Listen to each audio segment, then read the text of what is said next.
All right, back on the record in the Simpson matter, the defendant is again present before the court with his counsel, Mr. Shapiro, Mr. Cochran, Mr. Douglas, Mr. Bailey.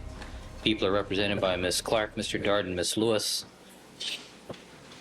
The jury is not present. Counsel, is there anything we need to take up before we invite the jurors to join us? Yes, there is, Your Honor. Last night on the news, Mr. Bailey was seen referring to a female, and was heard referring to a female defense witness who he claimed was unknown to the prosecution and would be a surprise to the prosecution. And it sounded clear that this is somebody that the defense intends to call at trial. By Mr. Bailey's own words, this is someone they have failed to reveal in reciprocal discovery.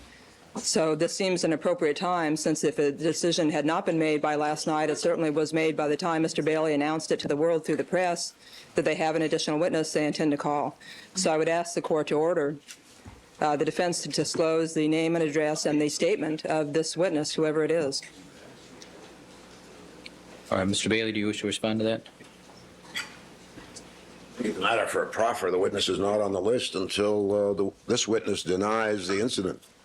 If he denies the incident, there won't be any need to call any witness, but the proffer that I am submitting to the court pursuant to our last visit to this subject contains the information, and I think when Your Honor looks at it and looks at another document, you'll be quite satisfied that the rules have been complied with. I'll be glad to submit that and let Your Honor look at it now, and we can confer in camera. I'll explain to you what I mean, but... All right. You know, the time is now. Yeah, Your Honor, this is... I'm just on the discovery. I'll speak for us on this. Right. The cat is out of the bag again. I mean, I don't think Mr. Bailey can announce to the world last night, which includes announcing to the prosecution about this witness, and then seek to insulate the witness from discovery by saying, well, we'll let the court handle it. Ms. Lewis, what was the specific comment that was made? I did not see that. I'm not aware of anything that was said regarding this. Unfortunately, I didn't actually see it myself, but I have a transcript of it, which I'm told is accurate. Well, actually, that's the one.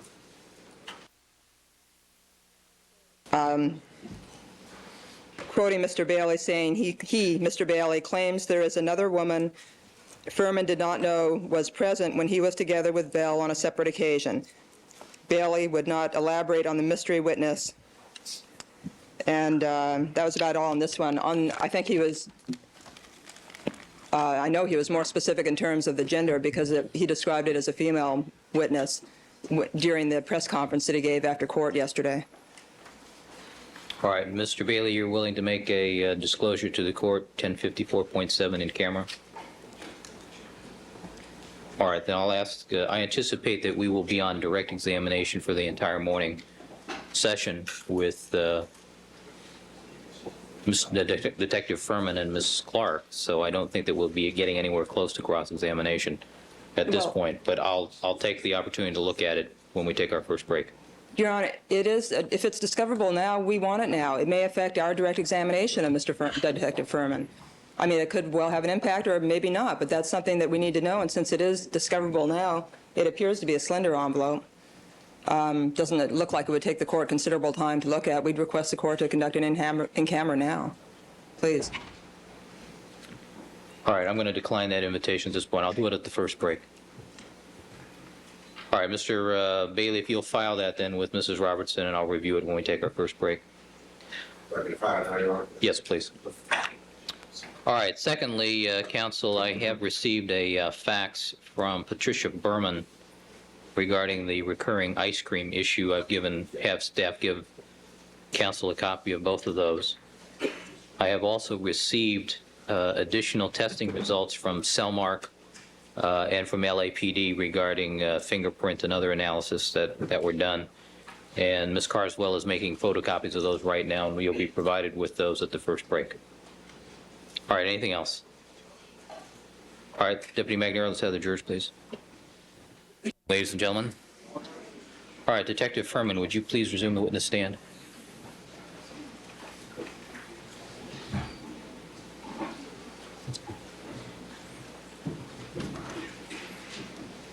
All right, good morning, Detective Furman. Good morning, Your Honor. Detective, you're reminded you're still under oath. Ms. Clark, you may resume with your direct examination. Thank you, Your Honor. When we left off, Detective Furman, you indicated that you were writing notes on a living room couch inside the condominium at 875 South Bundy. You recall that? Yes, I do. All right, now, before you entered the house at that point to sit down and write your notes. Was there any point when you were at the crime scene up until that time that you were alone? No. Who were you with from the moment you arrived at 875 South Bundy in the company of Detective Phillips in his car? Who were you with? Detective Phillips. And when you arrived at 875 South Bundy, who did you meet with? Sergeant Rossi and Officer Risky. Okay. And then who was it that took you up through the shrubbery up the front walkway to look at the crime scene? Officer Risky? And was Detective Phillips with you as well? Yes. And after that point, you went, I believe you indicated, you went through the back and entered through the garage. Is that correct? That's correct. And when you did so, who was with you? Officer Risky and Detective Phillips. And as you walked through the house and stepped out on the landing to look at the crime scene, who was with you? Officer Risky and Detective Phillips. And when you stepped out the front door and walked down the walkway following the bloody shoe prints out to the alley, who was with you? Officer Risky and Detective Phillips. And when you exited the rear gate and went out to the driveway and observed the blood drop and the change, who was with you? Officer Risky and Detective Phillips. When you went back to re-enter the location, to re-enter the condominium, where did Officer Risky and Detective Phillips go? I believe they walked back to Dorothy. Okay. At that point, how long had you been at the crime scene?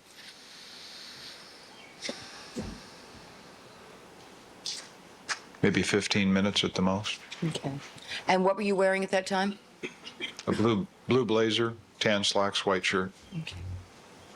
You then went into the condominium, is that correct? Yes. And where did you go to? The couch directly to the right or the south of the front door. Okay. And when you sat on that couch, was the front door open, sir? Yes. Was there anyone outside the location on the landing at that time? No. And you sat down to begin writing your notes.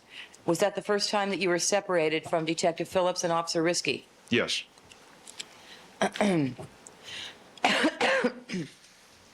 at that point, had the glove and the cap underneath the bush already been pointed out to you from the front gate area and then again from the landing area outside the front door by Officer Risky? Yes. Now, you sat down to write your notes, and we were going through those notes yesterday. We finished page one. We haven't quite finished page one, actually. Go back to I think we finished item 3. item 4. I'm sorry? I think we finished item 3, We finished item 3. Thank you, Ralph. I think. You're right.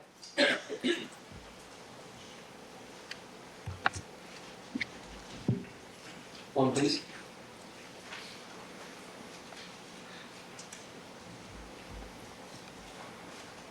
Now, these notes, sir, can you tell us, were these meant to be your final and definitive notes as the investigating officer at that time for this crime scene? No, this is the first round of notes. Okay. When you say the first round of notes, sir, can you explain a little bit more what you mean by that? Most of these notes were what Officer Risky was pointing out to Detective Phillips and myself, and what I observed. What did you intend to do? So were these notes rough notes? Yes. What did you intend to do with these notes later on? I used them to go back to these areas and use them as a guide in what to go back to and prioritize them. I think you indicated earlier that the item numbers that you have on this list, 1, 2, 3, 4, et cetera, that each number would be referenced later on in a more full, detailed report? Yes. And how would you do that? What would you do? Well, taking notes at the scene, if it would have gone beyond this point, I would have, as an example, item 3, I would have put at the top of the page. I would have wrote any notes I wanted about item 3. If it was 3 pages, it would have been page 1, 2, and 3 at the bottom. And then I'd know that that was that observation or that point that Officer Risky pointed out. And I would be able to organize it somewhat like that. Okay. All right, for the record, Ms. Clark, we're referring to page 1 items 3 and 4 of People's Exhibit 104. Correct. But your observation, sir, concerning what you, well, your description of what you would do with these items, does that pertain to all of the items on these notes that we're going through now? Yes. Now, you indicated that you briefly went upstairs and saw the bedrooms yesterday. You recall that? Yes. Did you see rooms that appeared to be children's rooms? I did, but I don't recall exactly anything about them. Did you ask what happened to the children or whether they were, or did you know already?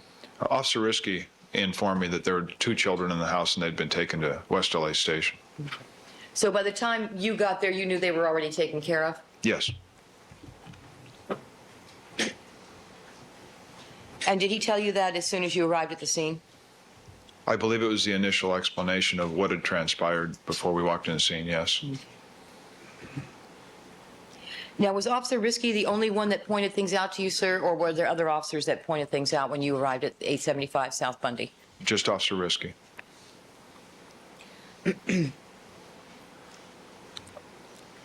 So you sat down and you began to write these notes on the living room couch. And I think we left off at 4 and you were discussing with us, sir, the fact that you saw no evidence of ransacking. And was that important to you? Yes. And tell us why.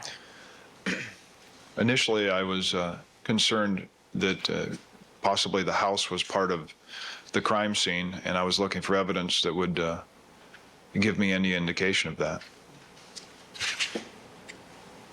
And did you find any? No, not in the first walkthrough. Now, you found the stereo was playing and the lights were low, the candles were lit in the living room and in the upstairs bathroom, Yes. according to your notes.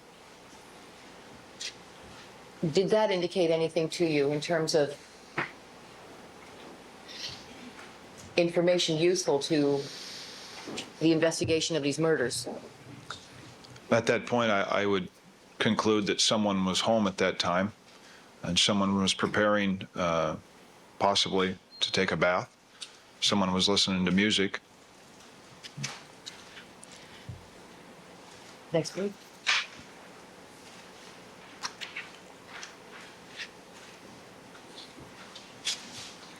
This is the second page of your notes, sir. Do you recognize these notes? Yes, the numbers are cut off. There. There we go. There. Good. Item number 5. You indicate there's a handwritten note on the upstairs coffee table, which you quote as Cara with a phone number, California Pizza Kitchen. Yes. And where did you see that? There's a upstairs, I think it would be described best as a family room, and I believe it was above the garage. I think you stepped up from the kitchen area or that hall area, and it was on the coffee table. And the pizza menu by the female victim's left leg. Do you recall, can you tell us, did you bend down and actually read that it was a pizza menu, or was that at first glance description? I think that was at first glance, that's what I thought it was. Okay.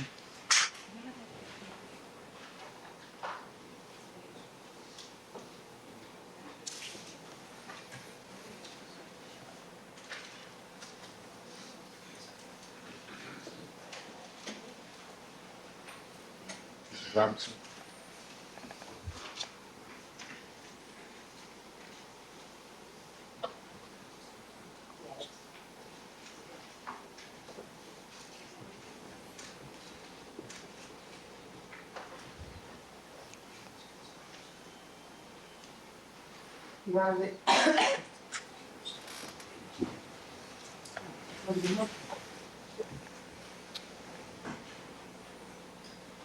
Your Honor, this is People's 80, People's 80, and then we've got a fee for this photo. I have. Two. All right, showing you People's 80, sir. Can you tell us if you recognize what's shown in this photograph? I haven't seen this since June 13th, but that looks about the same location. I can't tell what the writing is, but that appears to be what I saw at her feet, yes. Okay. And does that appear to be what you were attempting to describe in item 5 of your notes? Yes. Floor, please.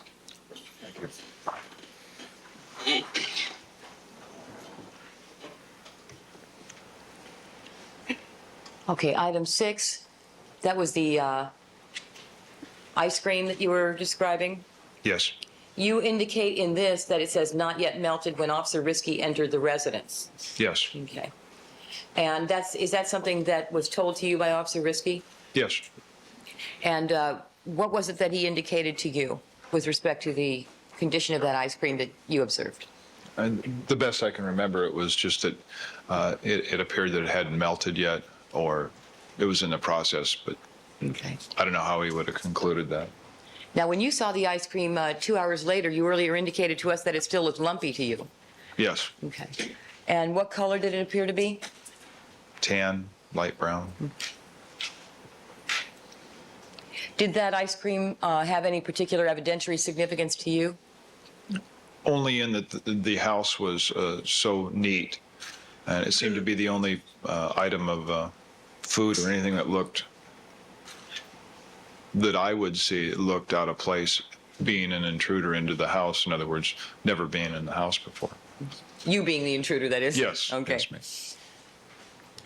Okay, item 7, children 2 sleeping in upstairs bedroom, awoken by officers. Was that information given to you by another officer? Yes. By, Officer Risky?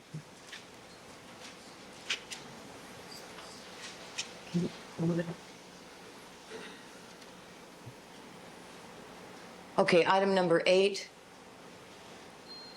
Was that something you observed, sir? No, Officer Risky told me that. Were you able to observe it from your vantage point, either at the front gate of the walkway when you were with Officer Risky and Detective Phillips, or from the landing outside the front door where you observed the crime scene in the company of Officer Risky and Detective Phillips? No, I did not observe that from that location. So that was information given to you by Officer Risky. Yes. Item number 9. Those were the bloody shoe prints that you described to us earlier. Yes. Was that something that you personally observed? Yes. And was it also pointed out to you by Officer Risky? Yes, it was. Item number 10. Can you tell us what you're referring to in that item? Yes, a canvas is the term we use to describe officers going to neighbors' location around the crime scene to see if they heard or saw anything anytime during the evening that could have led up to the time of the murders. And as of the time you were writing those notes, did you have any information from any of the neighbors nearby about what may have transpired that night? None. So you had no idea then at that point whether there were any eyewitnesses or ear witnesses, people who've heard things or seen things that may be relevant to the murders? I had no knowledge of any, no.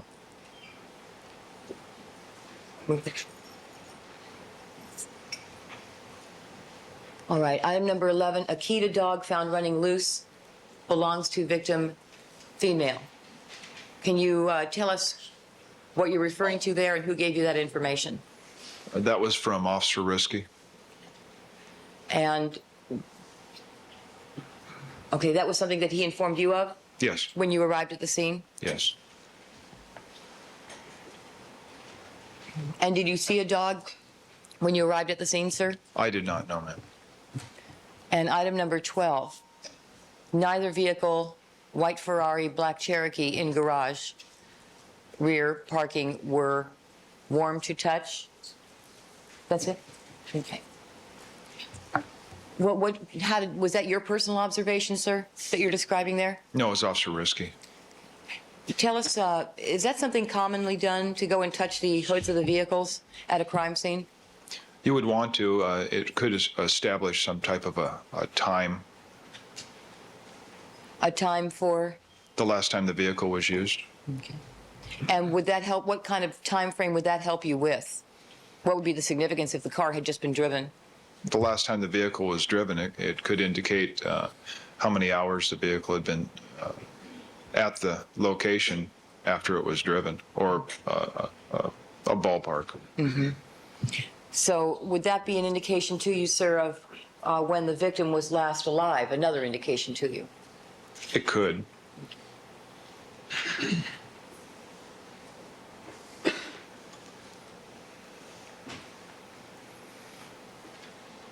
All right, this is the third page of your notes, sir? Yes. Item number 13. At the rear gate on the north side of the residence, that north, on N/S, is that right? North side. Two blood spots at the bottom inside of the gate. Is that what you described as having seen when you, in your testimony earlier yesterday? Yes, it is. Now, when you say this area might have been where a dog was kept, when you say this area, what do you mean? The pathway on the north side of the residence, it had gates at both ends, and this might, since the dog was loose, and I already been told that, I just made a note that this could be the area that the dog was kept. In other words, if it didn't live in the home. Okay. So when you say the north side of the house, you mean that walkway that leads from the front of the residence to the rear alley? Yes. Okay. And you were speculating to yourself that might be where the dog was kept? Yes, ma'am. And then it says, suspect ran through this area. Suspect possibly bitten by dog, question mark. When you say suspect ran through this area, that was based on what? Well, there was the bloody shoe prints going westbound away from the landing and the victims. There was blood drops to the left of those shoe prints. I put that on my notes to make myself remember that a dog was probably in that area, and for myself to wonder if maybe the dog bit the suspect. So that was just your speculation then, possibly bitten by the dog? Yes, ma'am, that's why I put a question mark there. Okay. No one had told you that, in other words? No. Item number 14, the rear gate, possible blood smudge on upper rail of gate. Yes. And is that what you described to us as having seen earlier in your testimony yesterday? Yes.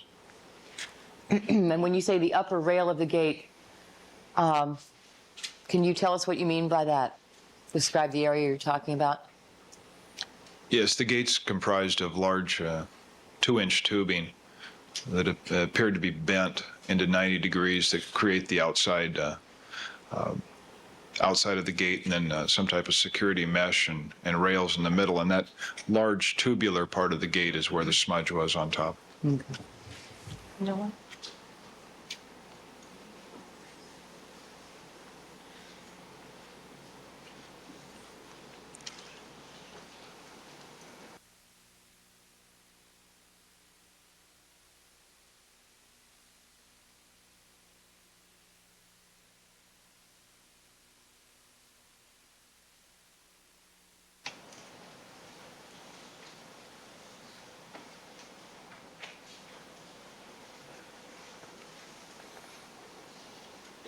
Item number 15.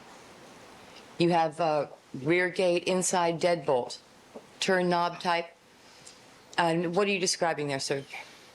The type of, you have a conventional knob on the west side of the gate as a locking mechanism, and on the inside of the gate would be just a turn knob. In other words, the key would be used on the exterior, and a turn knob, if you're in the inside, you would not need a key. You just turn a knob, similar to a deadbolt style lock on a house. Okay.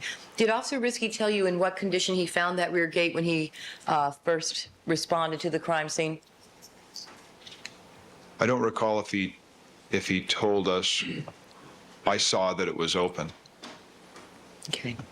And when you first walked through that rear gate for the first time with Officer Risky and Detective Phillips, was it standing open, sir, or was it propped open?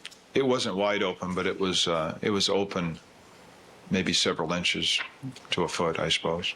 So did it have to be pushed in order for you to exit? Did Officer Risky push it open when you exited? It might have been pushed open with a pen or a flashlight. It wasn't pushed open with the bare hand. Okay. And then you said here, possible blood smudge and visible fingerprint. Can you describe what you were talking about there I believe you addressed that earlier in your testimony. Can you describe what it was you saw that caused you to write that? Yes, on the inside where I described the deadbolt style lock on the inside or the east side of the gate, on the turn knob there it's brass plated. It looked to be blood smudge on that, leading to what I saw might be a possible fingerprint or a partial fingerprint. Okay. And so you made a note of that? Yes.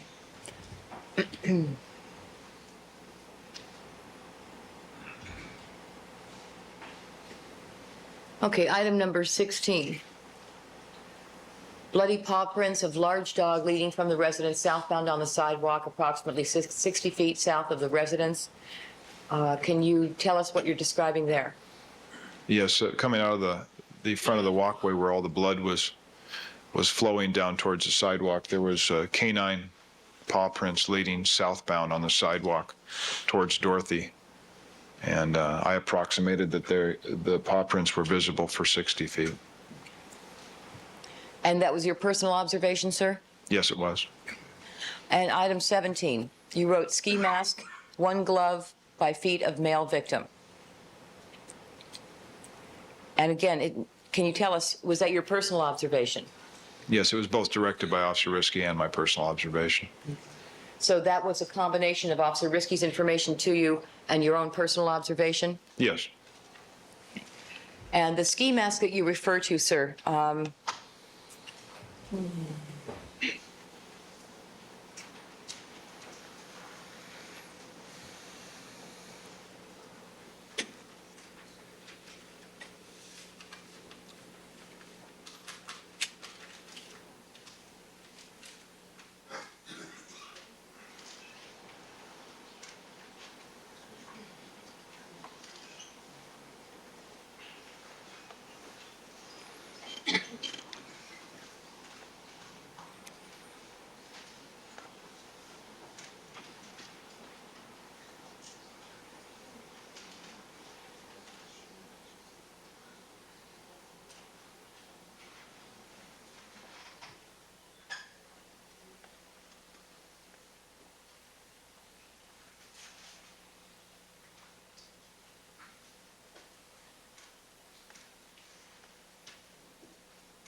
missing Jonathan.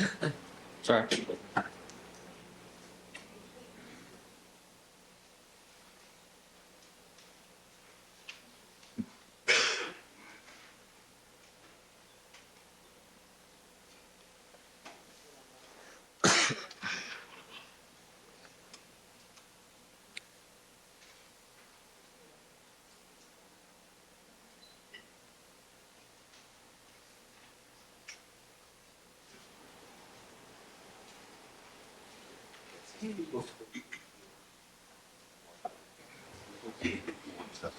This is People's 54 sub 2, Your Honor. All right. You described in your notes, sir, item number 17, the ski mask. Based on your observation at that time, was that, let me ask you this, had you gone up to and held it and looked at it when you wrote that note, sir? No, I did not. What kind of observation did you have of the object you were describing at the time you wrote that note, item 17? Well, it appeared to be what I usually describe as a ski cap or a ski mask, and it looked dull cloth, and that's what I concluded it could possibly be. And the glove was fairly obvious that it appeared to be a leather type glove. So at the point that you wrote that note, you had not walked up into the crime scene and stepped up to the bush to look at it? No, I hadn't. The photograph that we showed you yesterday of you pointing to the items underneath that bush, when was that taken, sir? I believe that was somewhere around between 7 and 7:15 that morning. And at that point, sir, had you already been to Rockingham and come back to Bundy? Yes, ma'am. So at the point that you wrote the ski mask, how close had you gotten to that item? No closer than the landing where I observed the two victims from, where the first shoe print. And that was the closest observation you had at that point? Yes. Ms. Clark, you made reference to a photograph where Detective Furman was pointing. Do you know which exhibit that was?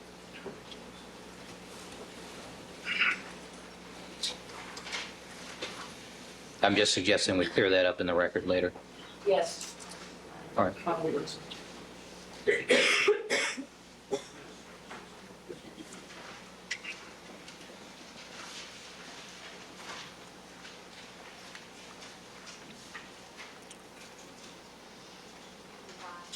$55.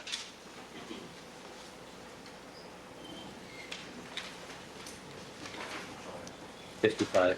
Is it? Consensus Yes, seems to be People's 55. Thank you, Your Honor. The jurors say 55. Nice. The juror said it was 55? Thank you. Okay, so item number 17 is based on your observation of these two items that you've got a look at from the vantage point of the gate with Officer Risky and Detective Phillips, and from the landing with Officer Risky and Detective Phillips. Yes, ma'am. Okay.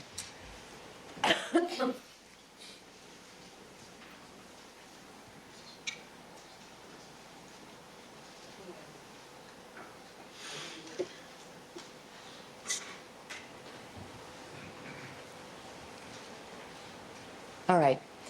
So you got as far as item number 17, documenting your observation of a ski mask, one glove by the feet of the male victim. Had you completed your notes at that point? We all done? No. What happened to interrupt you? Well, while I was still writing my notes, Detective Roberts entered. He just arrived on scene, and he came into the living room. He was directed by Detective Phillips, and he said, "Can you update me or bring me up to speed?"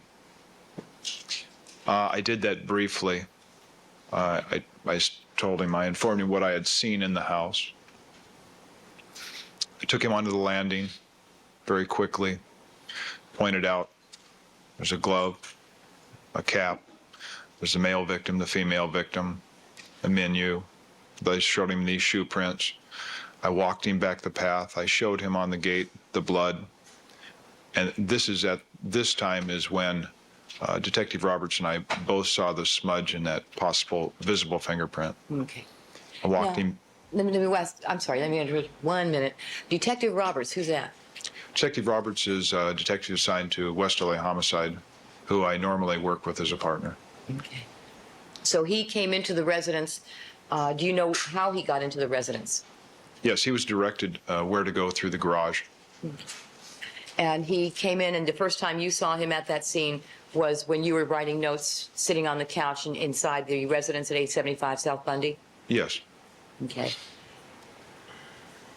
At that point, when you saw Detective Roberts, you had been at the scene for how long? I'd still say that would be 15 minutes when I was writing my notes. The walkthrough with him couldn't have taken more than 3 or 4 minutes. Okay, and after you walked him through the rear gate out to the driveway area, what happened next? I walked him out through the driveway. I pointed out a blood drop, change. He also looked in the alley for blood drops as we walked that way. He could see none. And he continued back to Dorothy to walk out to the front of the residence and stand with Detective Phillips. So did you both then walk out there to the front of the location? No, I returned to the interior of the residence to finish what I was previously doing, writing my notes. Okay. So where was it that you parted company with Detective Roberts? In the alley. And when you went back inside, how did you enter the residence the second time? Same way, past the Ferrari into that lower door, up the stairs. And where did you go to? I went to the same couch. I sat on the edge of the couch. And what did you do there? I finished the notes that led up to item 17. Okay. And at item 17, had you completed your notes? No. Were you again interrupted? Yes. What happened? Detective Phillips entered from the rear of the residence, and he came in and informed me that robbery homicide would be taking over the investigation. Okay. And how long had you been sitting on the couch writing when you were interrupted that second time by Detective Phillips?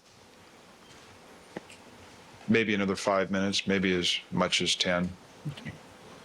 And when Detective Phillips informed you that robbery homicide was going to take over the case, what did you do? I told Ron or Detective Phillips, I said, let me finish these notes, and then I'll turn them over to you. And what was his response? He says, okay, finish the notes, and then give them to me, and I'll give them to robbery homicide. Okay. And did you then complete your notes? Yes, Okay. So is item 17, was that meant to be your last entry in your notes at that time? no, You didn't complete your notes? I did not know, And why not? because the case was no longer mine. Okay. What point were you at that when Detective Phillips interrupted you in writing? Had you finished item 17 yet, or were you in the middle? Well, I don't know. At the end of item 17, I probably would have gone through several other details on some of these items and started setting up who I needed to contact at this scene to be able to complete this crime scene. But instead of that, you just stopped at that point. Yes. And what did you do then? I went back out through the garage, south on the alley, down Dorothy to Bundy, and remained in the front of the residence or the street at the intersection of Dorothy and Bundy, and waited for robbery homicide's arrival. Okay. So did Detective Phillips come in and inform you robbery homicide was going to take over and then exit again? Yes, I think he made an indication that he had talked to Chief Franklin, and he thought that it would be best that robbery homicide handled the case. Okay. And when he informed you of that, sir, how long had you been at the crime scene? About a half hour. Did he turn around and leave then, and you sat and finished your notes at that point? Yes. For how long before you exited the residence? Oh, I don't think I probably had just 2 or 3 items left that it was currently on my mind that I needed to put down that I thought were important. And so how long in terms of time was that? Oh, a minute, 2 minutes at the most. So you remained a minute or 2 minutes after Detective Phillips advised you RHD was taking over the case? Right, I just put down the thoughts that I had when he walked in, and I stopped. And then what did you do? What did you do? I just went out and waited for robbery homicide on the street. Okay. When you say you waited on the street, sir, can you tell us where on the street you were waiting? It was the intersection of Dorothy and Bundy, probably just inside the yellow tape or just outside. I can't remember which it was. Who were you with at that time? Detective Phillips, Lieutenant Spangler, the commanding officer of West LA Detectives. I believe a photographer had arrived. I'm not positive on that. And then there's policemen, supervisor, uniformed personnel. Quite a few officers around by that time, were there? Yes, I believe Detective Roberts was still there and Detective Nolan was still there. And were they all standing with you outside? Yes. And what did you do when you came back outside and went to the intersection of Dorothy and Bundy? Nothing.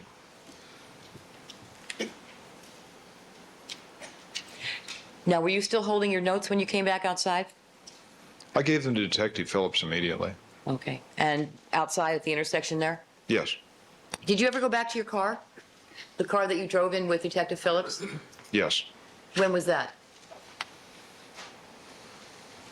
Probably sometime shortly thereafter, coming out of the residence. And for what purpose? Put my jacket in the car. So you took your jacket off at that point? Yes.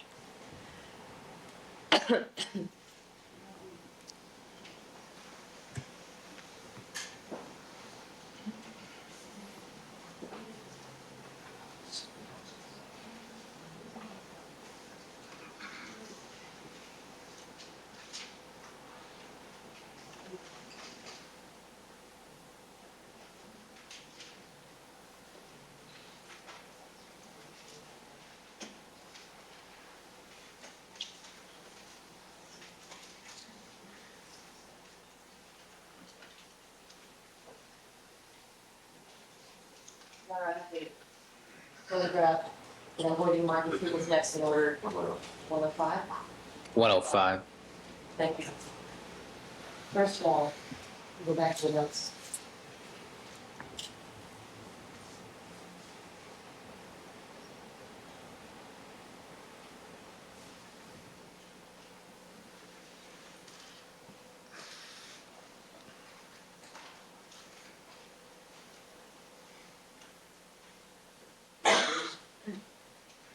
On page 3 of your notes, we were talking earlier about your observation of a possible blood smudge on the upper rail of the gate, item number 14. Going to show you now People's 105. Two, please.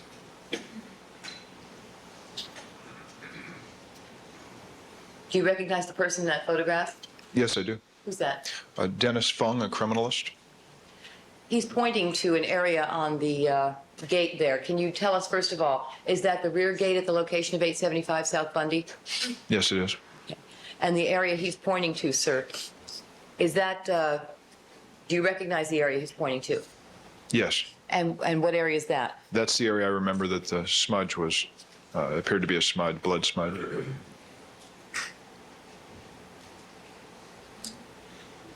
Now, Your Honor, this is People's 53, I believe, D. It's 53A. Okay. And- 53. What is that? Do you recognize that location, sir? Yes, I do.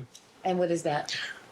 That is the north walkway leading towards the alley that would be going due west towards that rear gate. Okay. So is that the rear gate?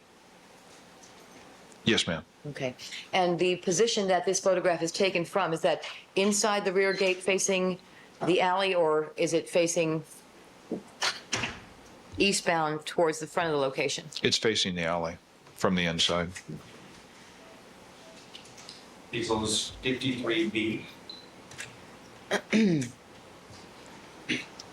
I'm directing your attention now to what appears to be marked as 115 and 116 items, item numbers. Can you tell us if you recognize what's shown?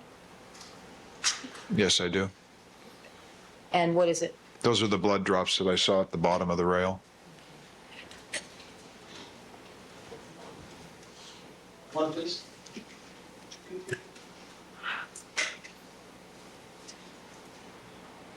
And are those the blood drops that you describe in your notes in item number 13, sir? Yes, it is. Thank you.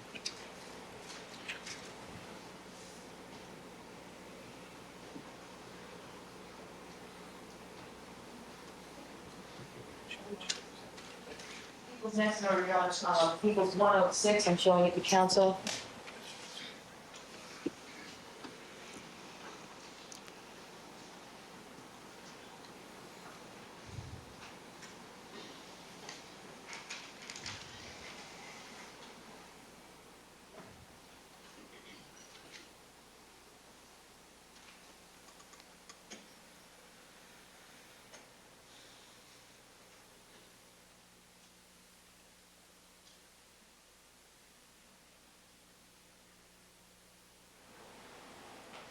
Two, please. Now we have a closer up shot here. So do you see what's shown in People's 106? Do you recognize that, sir? Yes, ma'am. Tell us how. That appears to be the blood smudge that I saw on the upper portion of that gate from the inside. And is that the appearance of it, as you recall? Yes. One, please.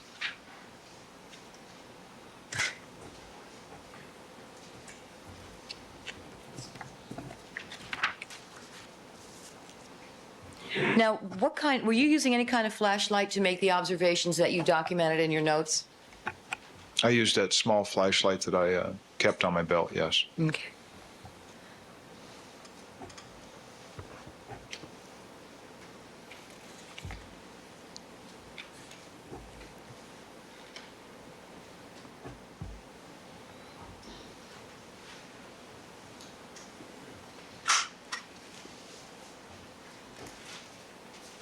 All right, so you were standing out in the street, I think you indicated the intersection of Dorothy and Bundy, waiting for a robbery homicide to arrive?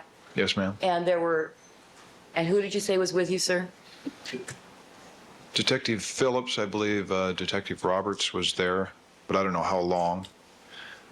Detective Nolan was there, but I don't remember exactly when he left. Lieutenant Spangler. There might have been somebody that arrived from robbery homicide other than the detectives, but I'm not sure. I remember seeing Lieutenant, I believe he was Lieutenant Rogers there at some time, but I'm not sure it was that early. At that point, sir, were there any police officers guarding the perimeter, that is, guarding the crime scene to prevent people from walking in? Yes, the crime scene was what we would call sealed off. Okay. Was there anyone inside the crime scene tape at that point? No. Do you recall how many black and white units were there? I was told there was a black and white unit. The street to the first east-west street to the north of Dorothy at the alley, and I believe one at the intersection of Bundy and that street. I know there was a supervisor and a unit at Dorothy and Bundy. I saw a black and white directly to the rear of 875 South Bundy in the alley. And that's all I can recall. And how many commanding officers were present at that time? Lieutenant Spangler was the only commanding officer.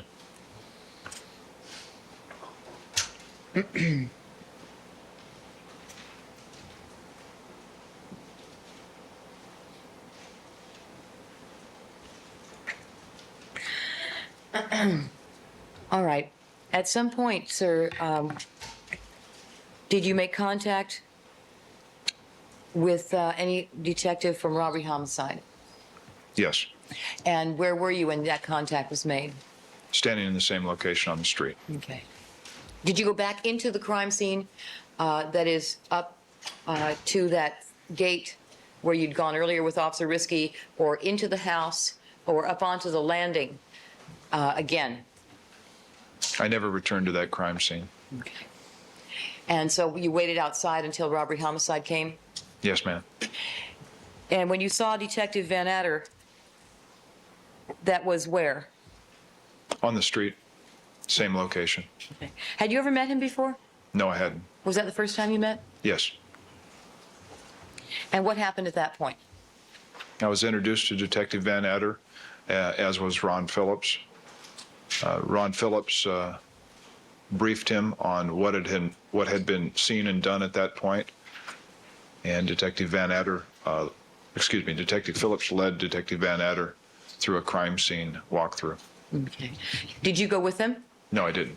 You remained outside? Yes. Did you ever go back into the crime scene before going to Rockingham later that morning? No, I didn't. So after the point that you left the residence, after completing your notes, you never went back in again until later in the morning after having gone to Rockingham? Yes, you're correct. I did return at about 7:15, yes.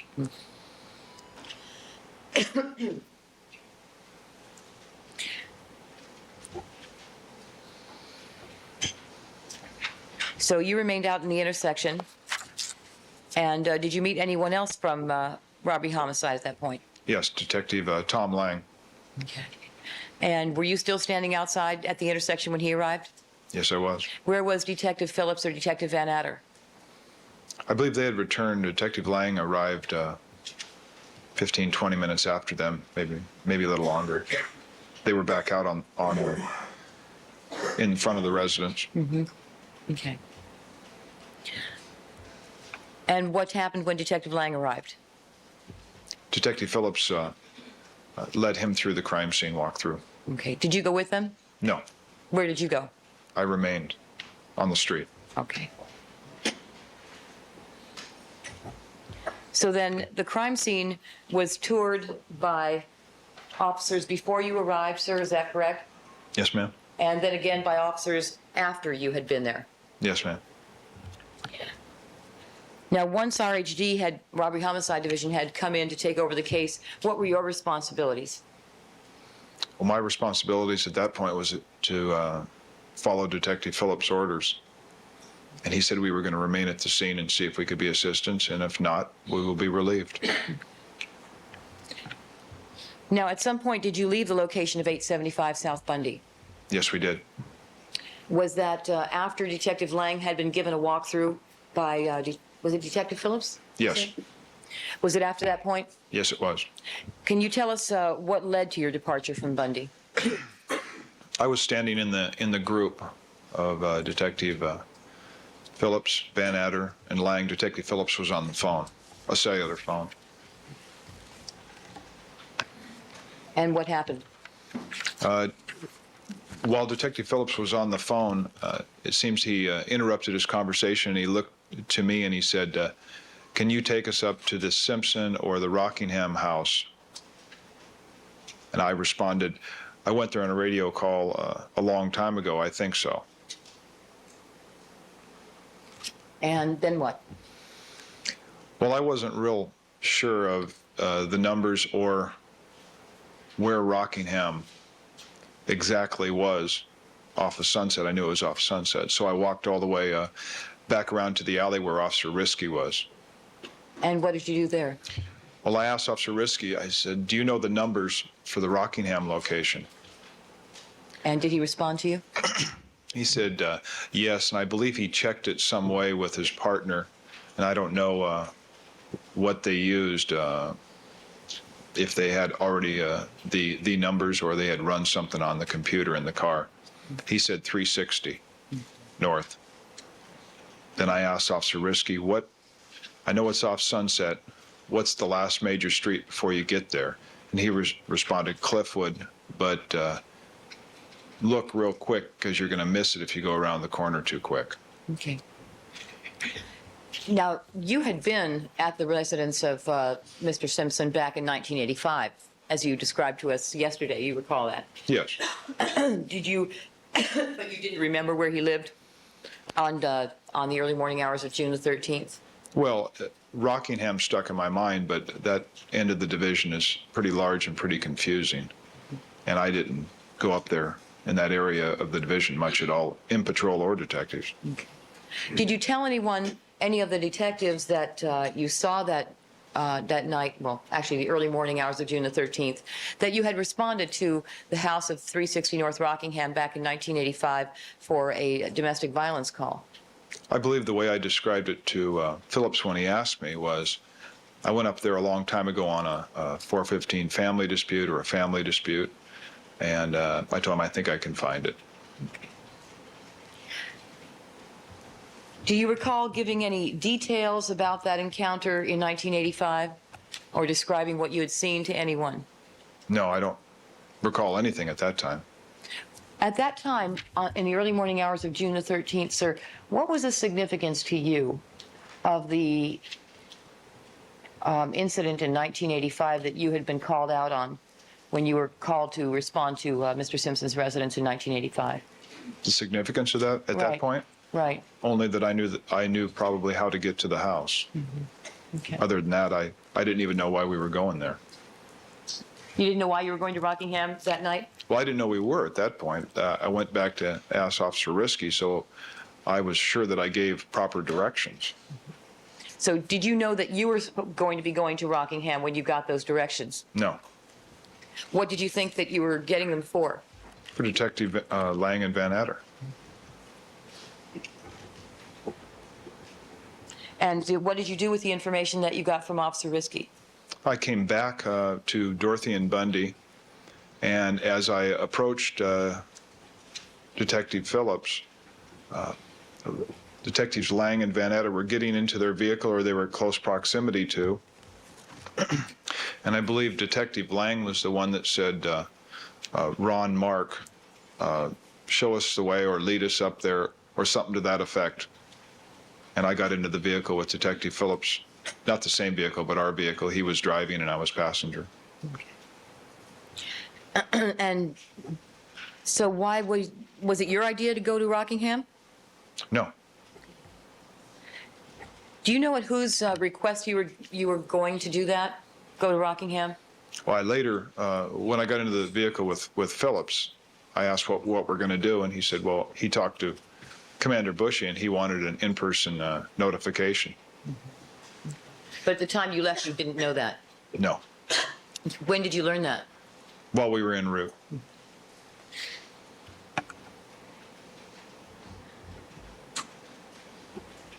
So then all four of you proceeded to the Rockingham location? Yes, And you just said, I think you said you and Detective Phillips were in one car. And who was in the other car? Detectives Lang and Van Adder. Was there someone left in charge of the scene? Oh, yes, there was a uniformed supervisor and a detective supervisor at the scene. And who was that? Lieutenant Spangler was the detective CO, and I believe Sergeant Kuhn was still at the scene. Can't be sure on that, but I know there was a sergeant at the scene at Bundy and Dorothy. And was Lieutenant Spangler still there? Yes, he was. Now, how long did you plan to be gone at that point? I didn't think we'd be gone that long. I think I understood why we were going there after I was told about the notification, which shouldn't take much time at all. How long?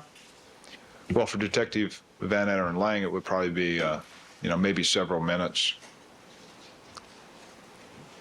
And what was your role going to be, yours and Detective Phillips at Rockingham?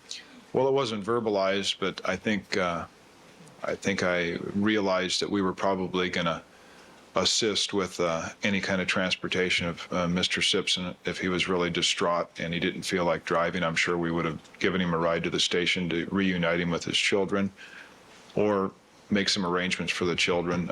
We were going to assist robbery homicide, and they had to return to the scene.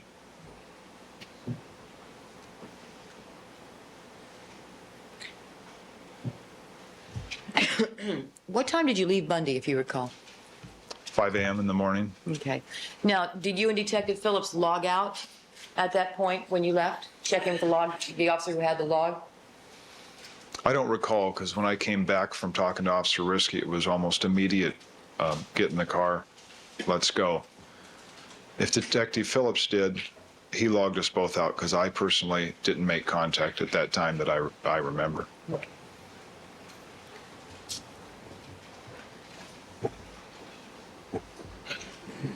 So at approximately 5 o'clock, you all drove over to 360 North Rockingham.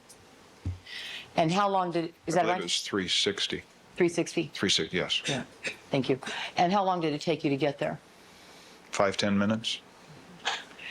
Can you recall where you parked when you got to the location? Yes. Did you drive up Rockingham from Sunset, drive north on Rockingham? Yes, we did. And as you did so, were you looking for the address of 360 North Rockingham? Yes, well, it's pretty easy off Sunset. You know, everything north of Sunset's 100 and goes up, so it's going to be about 3 of the blocks up in that area. Mm-hmm. Okay. So did you have some idea of where to look when you were driving up there? Yes. And as you drove up Rockingham, did anything attract your attention? I noticed a white vehicle parked by the driveway on Rockingham. And did you know at the time you saw the white vehicle that was parked in front of 360 North Rockingham? Well, I think the residence looked somewhat familiar. I remembered from 85 it was a corner residence, very nice, spacious front yard with a wall. I remembered that with brick. And when I passed it, I think I concluded that this is the address. Okay. At the time that you first saw that white vehicle, was there anything unusual about it that drew your attention? Or was it just that there was a white car parked there? No, I was on the passenger side. We passed the vehicle. It was a white 4-wheel drive vehicle. I didn't make much of a note of it. I just noticed it. Okay. Now, where did you park? You didn't park, actually. Where did Ron park? He turned right on, or eastbound on Ashford, and parked just west of the Ashford gate. Were you in the lead, your car? Yes. And do you know on what side of the Ashford gate that you parked? Parked on the west side. I'm sorry, sir? The west side? The west side? Yes. People's Exhibit number 63.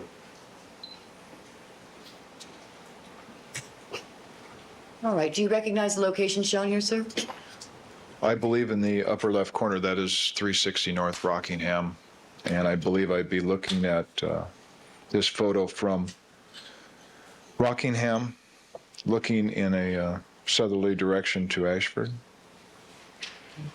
So you're looking at the Ashford gate in this photograph, are you? Yes. And where, if you can tell us on this photograph, did you park? There's a bright white dot, it appears, almost dead center in the photograph. That would be approximately at curbside at that area. Would that be just a little to the right of the person depicted in the photograph that appears to be wearing something red? Yes. And if you know, sir, where did Detectives Van Adder and Lang park? I believe they pulled up directly to the rear of our vehicle. On Ashford? Yes. And when you arrived, what happened next? All four of us exited the vehicle and stood around the Ashford gate. And I can't remember if it was Van Adder or Lang started ringing the buzzer at the gate. People's Exhibit number 64. Did you happen to observe any vehicles when you arrived at the location of 360 North Rockingham and you parked on Ashford? Did you observe any vehicles nearby? Yes. What did you see? There was I believe it was a 280Z or ZX, What color? dark. I might have been a brown, or could even have been dark blue. I'm going to direct your attention to the photograph now on the screen, sir, and as you face the photograph on the left-hand side, do you recognize the rear half of the vehicle that you saw on Ashford, parked near the Ashford gate when you arrived that night? That looks like the same location, but I can't really tell what the vehicle is from that photo, but that's where it was.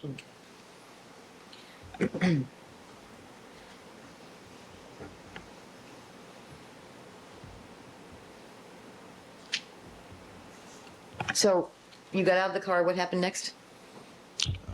Van Adder and Lang, and quite possibly Detective Phillips and even myself attempted to ring the buzzer. Okay, so were all four of you there standing together as the buzzer was being rung? Yes. When the buzzer was rung, when it was pressed, could you hear it? I believe I could hear a phone ringing inside, or a ringing. Noise. Yes. Okay. Each time the buzzer was pushed, I believe so, yes. did anyone answer? No. Did you happen to observe whether there were any security signs nearby? I did not, no. What happened next? Well, this continued for several minutes, maybe 10, 15 minutes. I believe at least three of the four of us were ringing the bell. Taking turns? Somewhat, yes. Okay.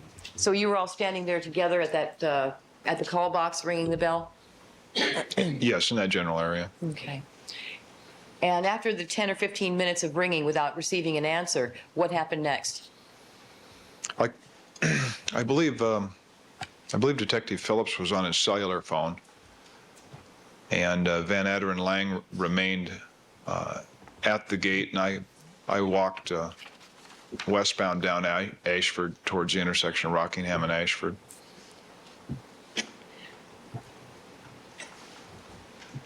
What were you wearing when you got out of your car after having parked on Ashford? White shirt, tie, and tan slacks. Were you wearing a jacket? No, Where was it? in the vehicle. You left Police it there? Yes.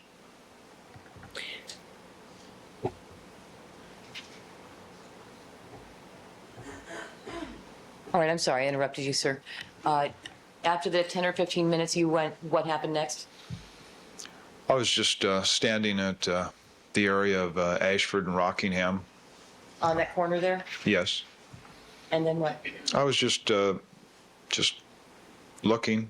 I noticed some lights on in the residence that were on the entire time we were there. And I started walking southbound down Rockingham.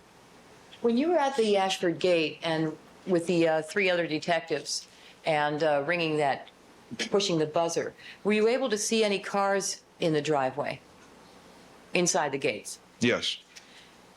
And what were you able to see in that regard? I believe there was a black Saab convertible and some type of a luxury vehicle, a black luxury vehicle. A big car? Yes. And you said you saw lights inside the house? Yes. Where inside the house did you see them? The most westerly upstairs room and the lower right bottom floor room that I later found that was a sitting TV room off the kitchen. So when you went to the corner of Rockingham and Ashford, sir, were you alone or were you with other detectives? I was by myself. Okay. Where were the other 3 detectives? Detective Phillips was standing somewhat in the street using his cellular phone, and Lang and Van Etter were somewhere around the front gate The front gate on Ashford. on Ashford? Could you see them? For a while I could, but after I went around the corner from Rockingham, I don't recall seeing them. There's a big fence. And so you went, at some point, you walked down Rockingham? Yes. And why did you do that? I was just strolling along, looking at the house. Maybe I could see some movement inside, or no really apparent reason. I was just walking. There seemed to be everything under control at the gate.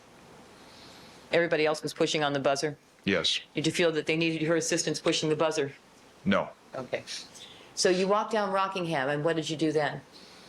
Well, I was walking straight forward towards this white Bronco that was parked northbound on Rockingham on the east curb. And as I was walking towards the vehicle, it seemed that it was parked a little askew, or a little, to me, it looked parked a little unusual for that type of parking. All right, Ms. Clark. All right. All right, ladies and gentlemen, we're going to take our court reporter recess for the morning. Please remember my admonition to you. Don't discuss the case amongst yourselves. Don't form any opinions about the case. Don't allow anybody to communicate with you regarding the case. Do not conduct any deliberations till the matter has been submitted to you. And we will reconvene at 10:35. Detective Furman, you may step down. You're already returned in 15 minutes. Sure. All right, thank you. We'll stand in recess. All right, counsel, let's have the jury, please. Deputy McNair.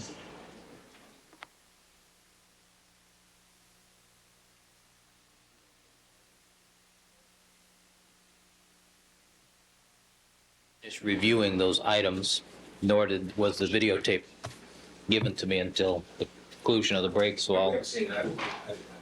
We were also talking about the discovery. All right, so we'll finish the morning session.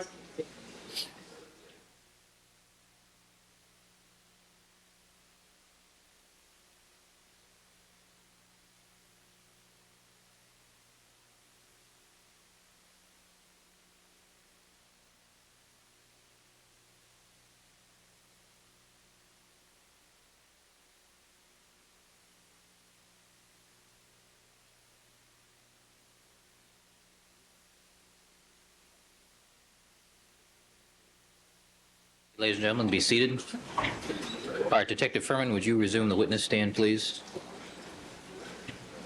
All right, good morning again, Detective Furman. You're reminded you're still under oath. Yes, Your Honor. Ms. Clark, you may resume with your direct examination. Thank you, Your Honor. See, when we last left off, you were walking down towards the Bronco. Is that right, sir? Yes, ma'am. Okay. Please People's 62A. Do you recognize the vehicle that's being shown to you in this photograph, sir? Yes, that appears to be the vehicle that I saw parked by the Rockingham gate that morning. Okay. Was it parked in that location, sir? Yes.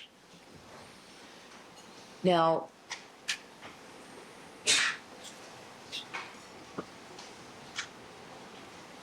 when you first approached the Bronco, you approached it from what end? North of the Bronco. So that you were, as you walked towards it, you were facing the front of the Bronco, is that right? Yes. What did you do next? I was walking towards the Bronco, and I made I noticed that it was just parked just a little askew, a little strangely. It looked like there was no difficulty in parking there, but yet it looked like it was parked rather haphazardly. Can you be a little more specific? What do you mean by that?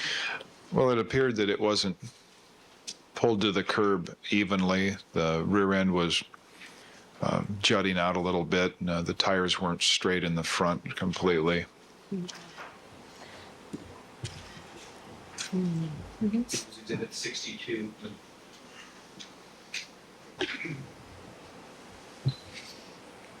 All right, showing you this photograph, sir. If you can tell us whether that appears to be the same Ford Bronco that we just saw in the previous photograph. It appears to be, yes. And the position in which you see it in this photograph, does that appear to be the position in which you saw it on June the 13th at approximately 5 a.m.? Yes, I can't see it from the front, but the rear appears to be about the same position, yes. Now, the Bronco that you're talking about looking at here, is that the same Bronco that you passed on the way to parking on Ashford? Yes, ma'am. And when you noticed that it was parked a little bit askew or a little bit haphazardly, were you looking at it from the front or from the rear? From the front. What happened next? I walked closer to the Bronco, and as I approached to the left of the Bronco, which would be east, on the parkway, I saw a broken piece of wood. It was white wood with a freshly exposed piece of wood. Why did that draw your attention? Well, it looked out of place. This is a parkway. There was nothing that resembled this. There was no garbage. There was no leaves, limbs, anything. It was just odd, and I did not see at any time any type of wood fence anywhere where I came up Rockingham or anywhere around the premises. Okay.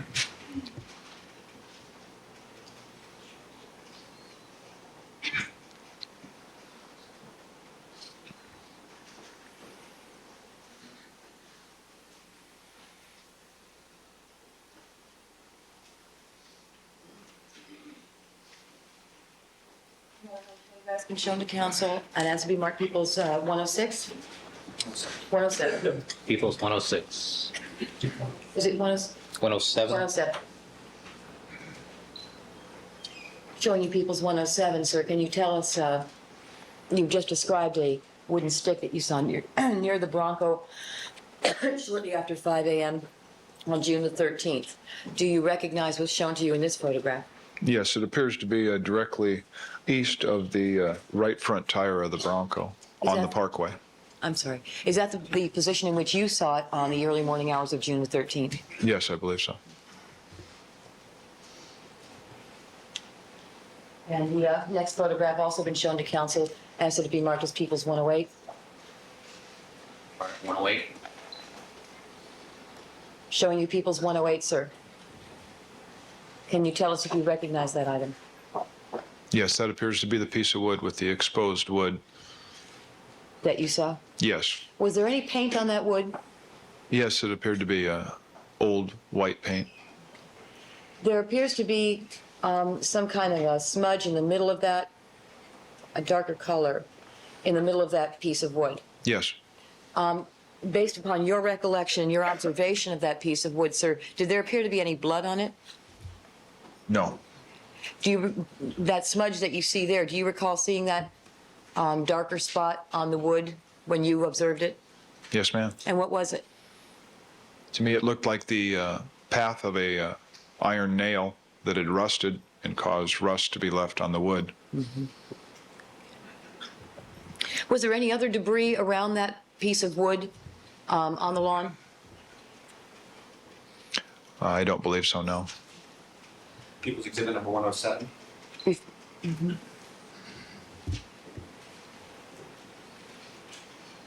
After you made the observation of that piece of wood, what else did you do?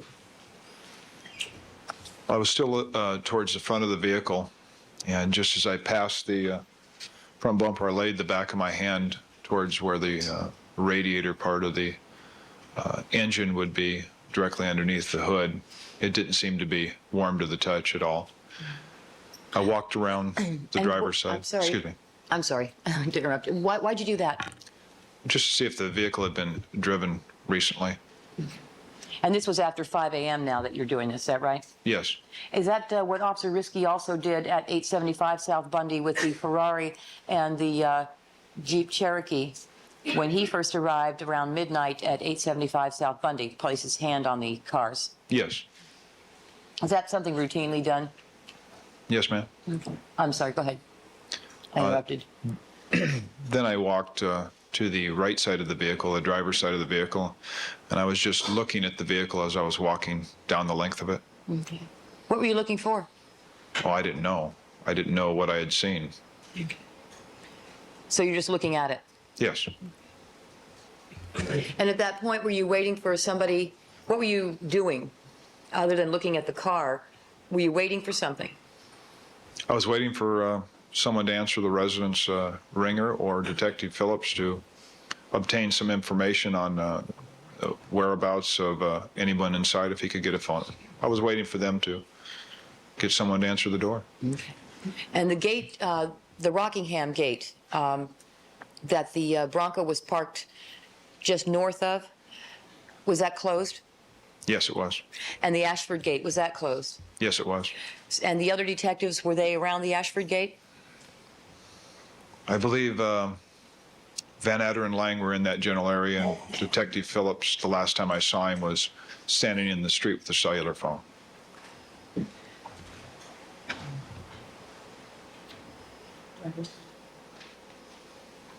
People's Exhibit number 62C. I'm sorry. Yeah, C. Perspective. People's Exhibit number 62B. Here we go. All right, you said that you walked on the driver's side of the Bronco. And do you recognize that side in this photograph? Yes, I do. What, if anything, did you notice on the driver's side of the Bronco as you looked at it? Well, as I was walking past the vehicle, I noticed a small spot above the door handle of the driver's side of the vehicle. Why did that attract your attention?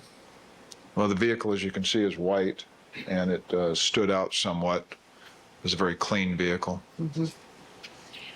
And were you able, as you looked at the car door, were you able to see clearly what it was at first glance? No. What did you do when you noticed it? I took the small flashlight off my belt, and I used that flashlight to look at the spot. The same flashlight you used at 875 South Bundy? Yes, ma'am. People's Exhibit number 62C. Where did you carry that flashlight, sir? On the left side of my duty belt that I wear with my detective outfit, I guess you'd call it. And your detective outfit consisted of? Tie, jacket, shirt, slacks. But you weren't wearing your jacket at that time? No, I wasn't. So you just clip that to your belt? It snaps on the belt, and then the small flashlight just hangs in a small holder. Now showing you people 62C. Can you tell us if you recognize what is shown in that photograph? That's the small spot that I saw above the door handle. Mm-hmm. What did it look like to you? Well, at first it just looked like a spot of unknown origin. When I took the flashlight out, I looked at it and it looked reddish brown and translucent, qualities to it, and it appeared to be dried blood. After you saw that, what did you do? Then I continued to look farther around the vehicle. At one point, I actually got down on my hands and knees and looked in the complete door area, and down on the door sill, I found 3 or 4 small little lines with the same color and qualities that were exhibited above the door handle. Okay. And those, what area of the door, was that the driver's door, sir? Yes. Okay. And what area of the driver's door would that be that you saw those 3 or 4 lines that looked the same color as the smudge shown in People 62C? As you open the driver's door, the area that the driver's door would open to expose at the bottom would be called the door sill. And that edge that is exposed to the exterior, but still part of the bottom of the sill, it was on that part. What did you think when you saw all that? I really didn't know at that time, but I continued to look at the vehicle to see if I could observe anything else. Did you?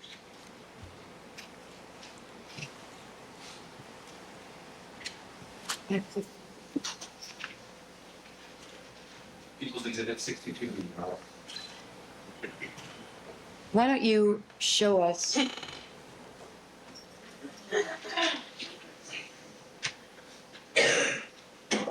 I'm gonna use the laser light. You direct the light. Tell me where you. Tell us where you saw.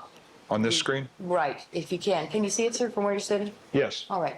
Direct the light so Raise the it jury up. can see where you saw those 3 lines you talked about. You can see the line of the door that outlines the door that would open. Go directly up, now to the left. You could circle any area in there in 6 inches, probably in that area, yes. And that's where you saw those 3 lines that appeared to be the same color as the spot pointed to by Dennis Fung up here. Yes.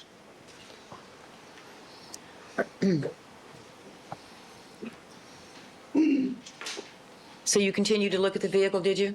Yes, I did. Where did you look? Well, I attempted to look in the vehicle with my flashlight. It wasn't very high powered and there was tinted windows, so that was somewhat difficult. At one point, I cupped my flashlight and tried to get the beam to focus as much as I could, and I saw a package in the rear cargo area. People's Exhibit number 62F. Do you recognize what you see in this photograph, sir? Well, I believe that's what I saw in the rear, yes.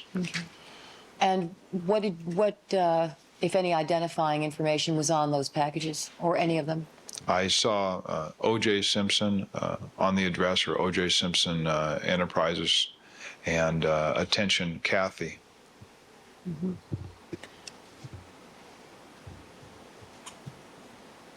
And did that cause you to form some opinion about who owned the car, sir? Well, it seemed to be Mr. Simpson's or someone that worked for him. What else did you see in the rear car? Never mind, strike that.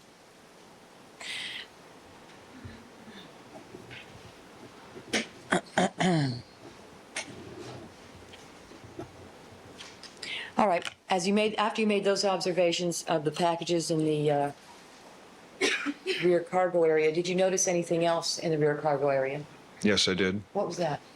There was a shovel that was approximately 5 feet long. It was, I can't remember if it was a pointed or a flat nose shovel, but it was turned point down, in other words, the cutting edge down. And there was a large piece of heavy gauge plastic that was tucked in a side cargo area in the rear part of the vehicle. Can you see anything in this photograph that depicts what you just described? Yes, I do. And where's that? In the left corner of this photograph, I see the shovel that I'm describing. And where did you see the plastic, sir? There's a pocket area to the on the passenger side of the vehicle, In the rear cargo area? in the rear cargo area, and it was folded, and it was tucked in that area. Tucked in the pocket. It was a pocket or a netting. I'm not sure which it was. Seemed to be held there.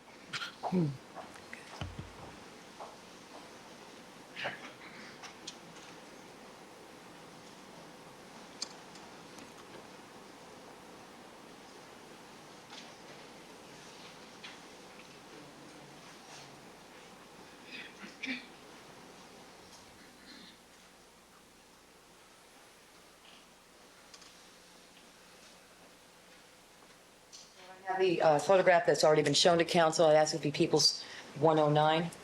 All right, people 109 photograph. Showing you People's 109, sir. Do you recognize what's shown in this photograph? Yes, that is the shovel I described. Is that the position in which you saw it, sir, when you looked through the rear cargo window of the Bronco on the early morning hours of June the 13th? Yes, it is. After you made those observations, sir, what did you do next? I went back towards Ashford, and I didn't want to yell to the other detectives, but I wanted to talk to them about some of the observations I made. And who did you contact? I saw Detective Lang up towards the intersection of Ashford and Rockingham, and I believe I walked that area, and I didn't get real close, but I got close enough where I didn't have to use an elevated voice to communicate. And I got Detective Van Adder and Lang to come down to the Bronco. Now, when you made contact with Detective Lang, where was he? I think he was on Ashford and Rockingham intersection, more inboard of Rockingham on Ashford, but I could visibly see him as I was walking towards that direction. Mm-hmm. And Detective Van Adder, where was he when you made contact with him? I don't recall seeing him initially when I turned around. I believe he was back towards the gate. So you contacted Detective Lang first at the corner of Ashford and Rockingham? I believe so, yes. And after you told him what you'd seen, what did you do next? Well, I believe I said I think I saw something on the Bronco, and Van Adder and Lang and I both walked down there at the same time. So you all walked down, three of you together? Yes. And what did you do then? I showed them the observations first. As we were walking, I described the way the Bronco first kind of got my attention. Then I showed them the piece of wood, and then the spot that I thought was blood, the 4 small marks that I thought was blood. I described what was in the vehicle and tried to use my flashlight and give them the ability to see those items.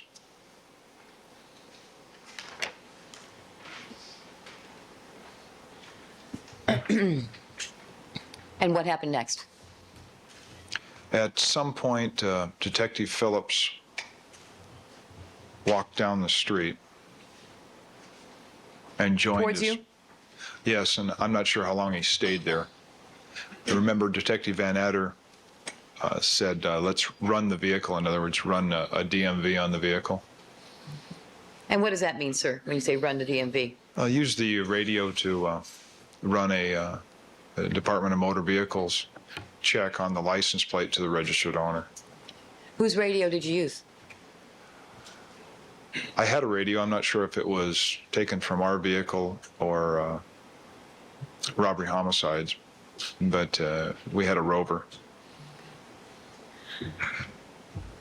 And did you do that? Run the DMV, that is? Yes, I did. What did it come back to? Hertz Rent-A-Car? What, if anything, did that tell you in terms of the ownership of the car? It belonged to Hertz Rent-A-Car. Did that give you any further information concerning the possibility that it was the defendant's vehicle? Well, I had known that he had worked for Hertz Rent-A-Car only from commercials, but the package in the rear coupled with the DMV, I concluded that at that time. That he was the owner? That he could be the owner or his corporation, yes. Did you give that information to either Detective Van Adder or Detective Lang? Yes, I did. What happened next? Well, at that point, Detective Lang walked back up towards Ashford and Rockingham, and I believe eventually to the front gate on Ashford. And Detective Van Adder and I stood for a moment several feet in front of the Bronco, and we discussed just exactly what we had observed and what impact it would have on what we were attempting to do.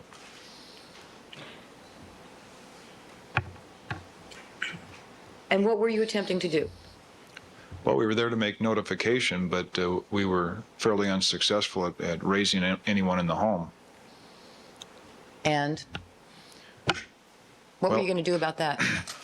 Well, I don't know. I wasn't doing anything. I was not in charge, but as far as the observations on the Bronco, I think Detective Van Adder and I both vocalized our concern that coming from the scene of a double homicide, and now we're at this location with a vehicle parked at this location with what we believe is blood, and we believe it belonged to Mr. Simpson.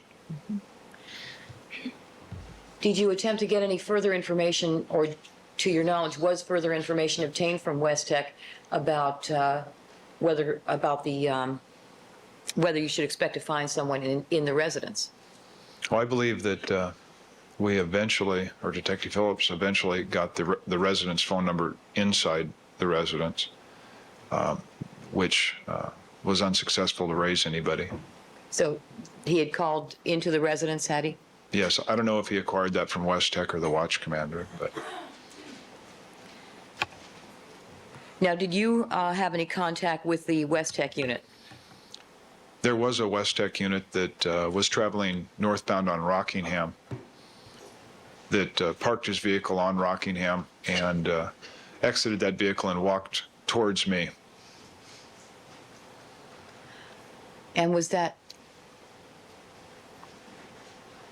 Can you tell us, or had you seen any kind of a West Tech sign on any part of the property outside of either the Ashford or the Rockingham gate? I didn't notice any sign, no. What is West Tech? West Tech's a private security firm an armed security firm that usually installs alarms, and they have response units that can investigate anything from a panic alarm to a possible burglar to trespassing. And you made contact with someone from West Tech that night? Yes. That early morning? Yes. Did you get some information from that person? Yes, I did. And what information was that? As the West Tech sergeant was passing myself, I stopped him and I said, is there anybody that's supposed to be at home now? And he responded that, well, there's a live-in maid that's supposed to be there 24 hours a day. Mm-hmm. And what did you do with that information? Well, I directly went back to Detective Van Adder and Lang's location by the Ashford gate and informed him of that situation, or that information.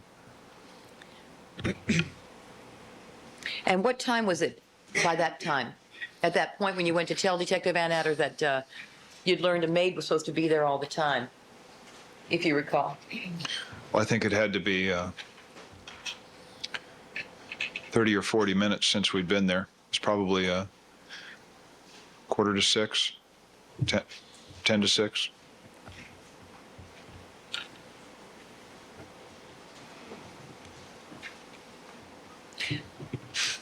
What happened next?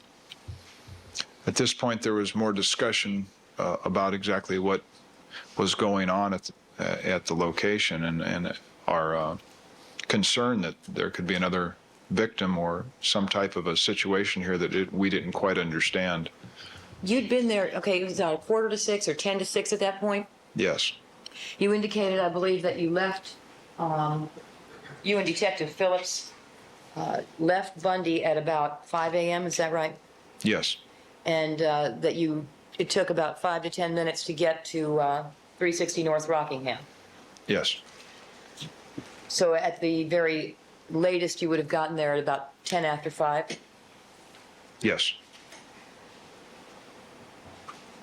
So you, the four of you, were outside trying to reach someone inside the house from about 10 after 5 till at least 5:45 or 10 to 6? Yes, ma'am.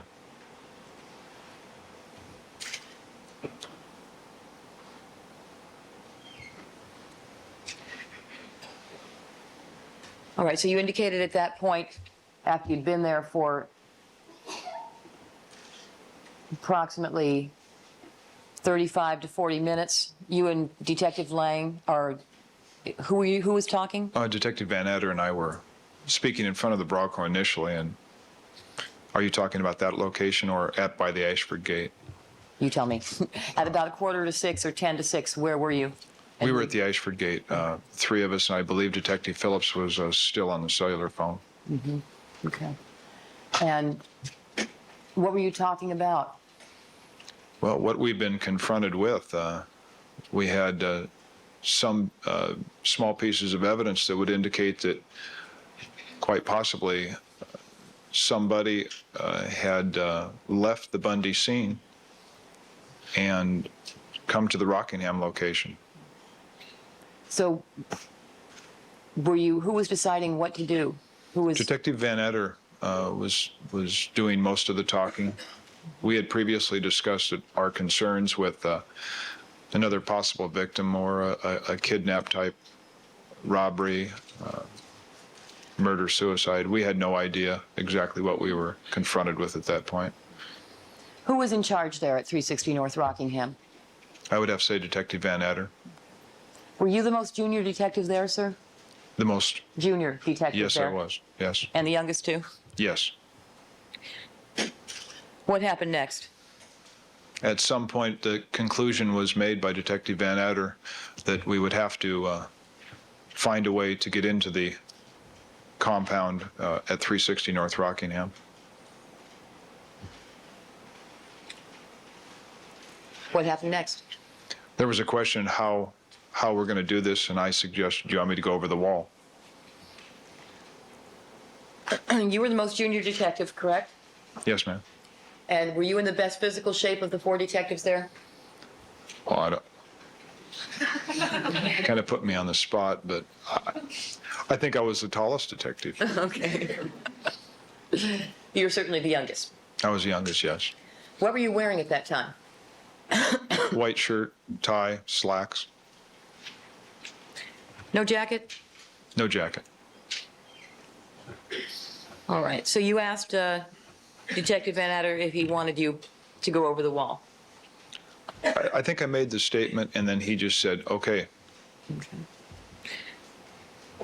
So that decision was up to him to make, is that right? Yes.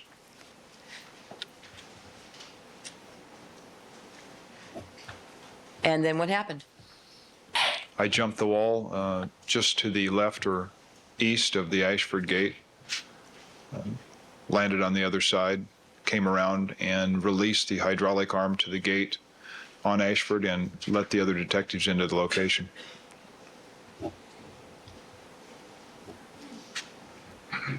And then what happened next? I believe Detective Phillips and Van Etter were somewhat ahead walking, and then Detective Lang and then myself trailing, and Detective Van Etter and Detective Phillips went to the front door.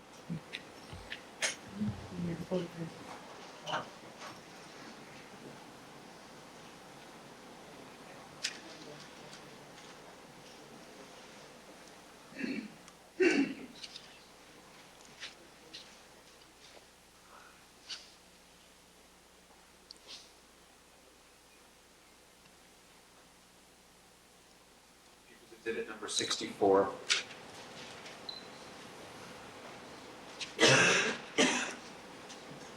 All right. Do you recognize that, sir?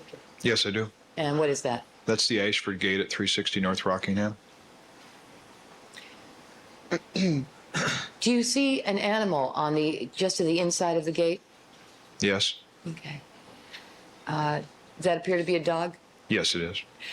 Now, can you see the front door area from the vantage point of this photograph? Well, I know where the front door is, but it's very difficult to see from this photograph. Can you, if you can see the screen, please direct the pointer to the area where where the front door is. Go straight up, and then to the left, and then a little higher. Right in that area, I suppose. Mm-hmm. Okay. And is that where you all walked to? Yes. What happened next? Want to describe that for the record? I'm sorry, that's right. Thank you, Your Honor. For the record, I'm pointing to an area that appears to be pretty much the middle of the photograph, just under the windows at the front of the house that are depicted, that you can see in this photograph, directly straight down from there. Thank you. What happened? You all went to that front door area, and then what happened? I was standing to the rear of the group, and I'm not sure if Van Adder or Phillips were knocking, but for a couple minutes we stood there and knocked at the front door and received no response. Okay.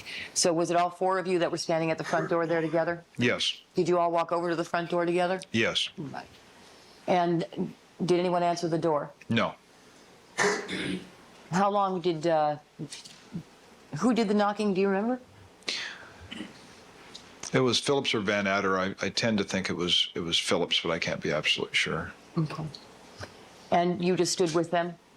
I stood behind several feet, What were you doing? just standing, waiting for somebody to answer the door.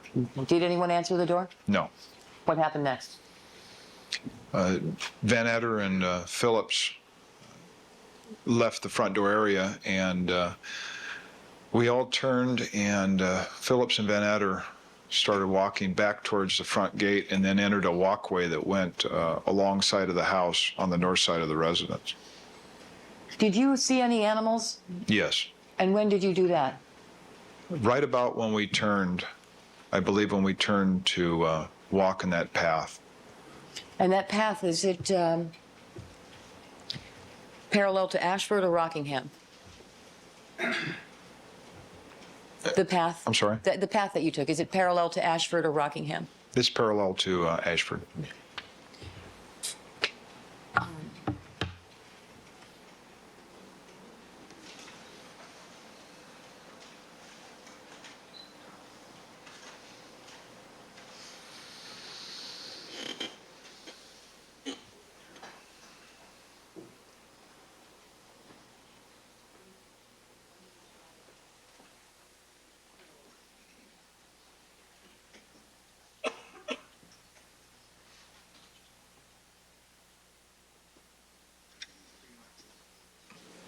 Yes, this is an old one. Right. Make sure it's stable. Yeah.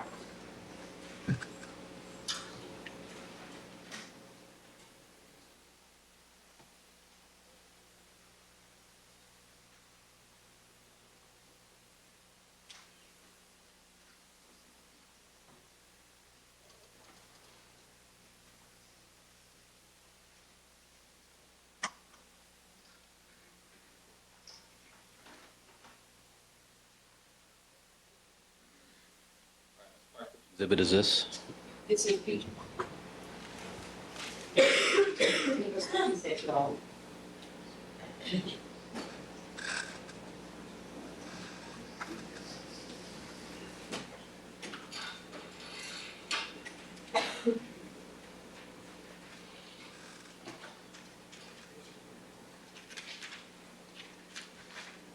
Can you just turn it around?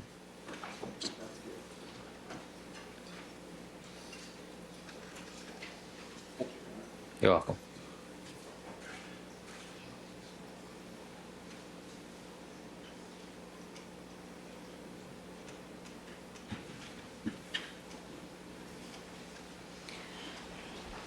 All right, if you would, Detective Furman, would you step down?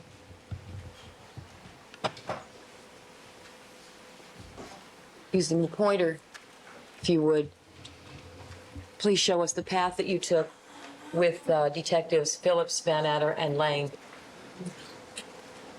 after you knocked on the front door and got no response. When I say you, I mean they, all of you.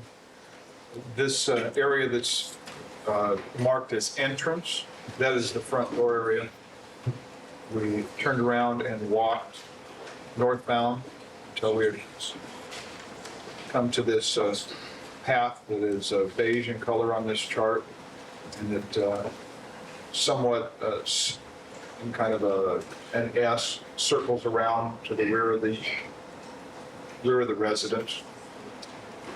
It continues around and starts to go southbound up some stairs into a patio area next to the pool. And I think you indicated that when you first turned onto that walkway, you saw a dog. Yes, I believe it was, we might have came out of the pathway area, but it appears to be right where the pathway meets the driveway somewhere around there. For the record, the witness was indicating the southern point of the intersection of the pathway and the driveway. And what did the dog look like? Black, long-haired, I couldn't tell the breed. It looked maybe like some kind of a mix or shepherd-type dog. All black. So the four of you were walking onto the walkway when the dog approached? Yes. Did it bark? No. What did it do? Well, we stopped. We thought we were about to be bit. And then the dog didn't do anything, so we kind of walked by and he just allowed us to. And he didn't bark? He didn't No, bite? We didn't bark at all. What did the dog do as you proceeded down the walkway? I don't know, when he walked by, that was fine with me and we continued. That was fine with you? It's fine with me. All right. So did the four of you all walk together on that walkway? Pretty much, I believe, yes. I was in the rear. Okay. And what were you doing as you were walking on the walkway with the other three detectives? I was doing nothing, I was just following. And when you walked through the rear yard area, were you searching or looking around? What were you doing? I was really doing nothing, I was just following these detectives that were walking along this pathway. What did you see? I saw the lawn and the pathway, and walking into the pool area, I just saw the pool area, nothing unusual. What happened next? We walked onto the patio area. I think Phillips and Van Etter probably slowed somewhat, and looked around, and I didn't see anybody verbalize, but I kind of assumed that someone saw something down in this area they wanted to look at or knock on, or I don't know. They walked past the step area, down onto this area by the pool and down towards this room that is denoted on this chart by Calen's room.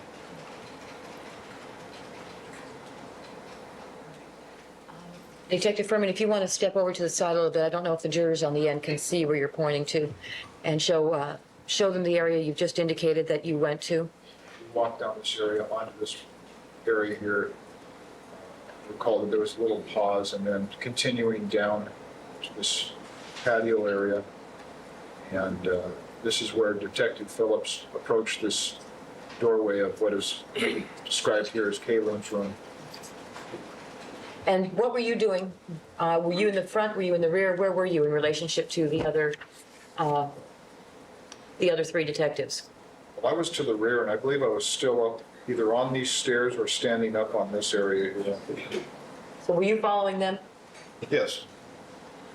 And when you got to the area marked, when the four of you got to the area marked Caitlin's room, what happened next? I saw Detective Phillips look towards the door, and he went up to it, and I think about at the same time he was about to knock. I could tell it was a glass pane door, and there was wood louvers on the inside. Some of them were open. Detective Phillips he saw something, he turned back and said, there's a guy on the bed, or there's someone lying on the bed, something like that. And he knocked on the door, and shortly thereafter, someone came to the door. Can you describe the person that came to the door? Male white, 5'9", 5'10", long brown hair. He looked like he was just woken up. He might have had sweatpants on or some type of a pajama. Detective Furman, could you Yeah. keep your voice up, please? Why don't Sorry. you go ahead, resume your seat, and we'll come back to that.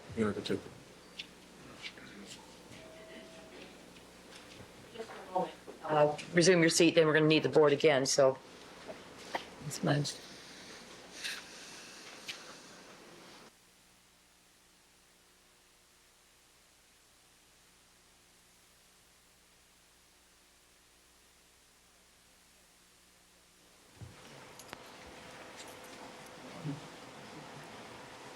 All right, the person that answered the door, do you now know who that is, sir? Yes, Who's that? Cato Kalin? And after he answered the door, did someone speak to him? Yes, Detective Phillips. And did you hear what Detective Phillips said to him? I was standing behind and above, and I heard him ask Mr. Kalin if he knew if Mr. Simpson was in the house. And then I'm not sure if it was Phillips or one of the other detectives making a comment that there might be some sort of an emergency we need to know, or something to that effect.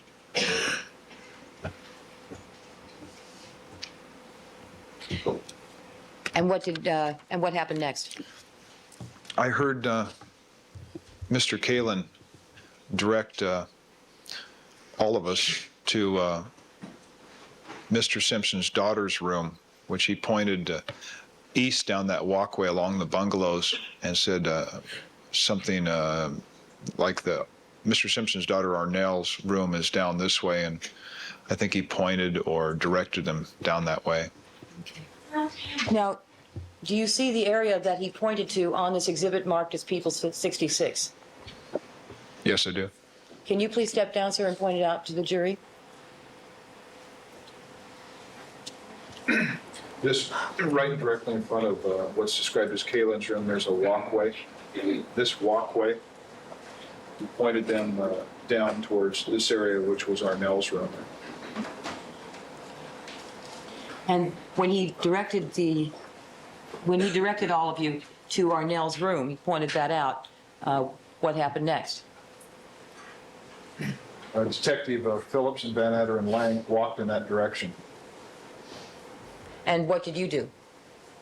Well, I came down these steps and I stayed with Mr. Kalin.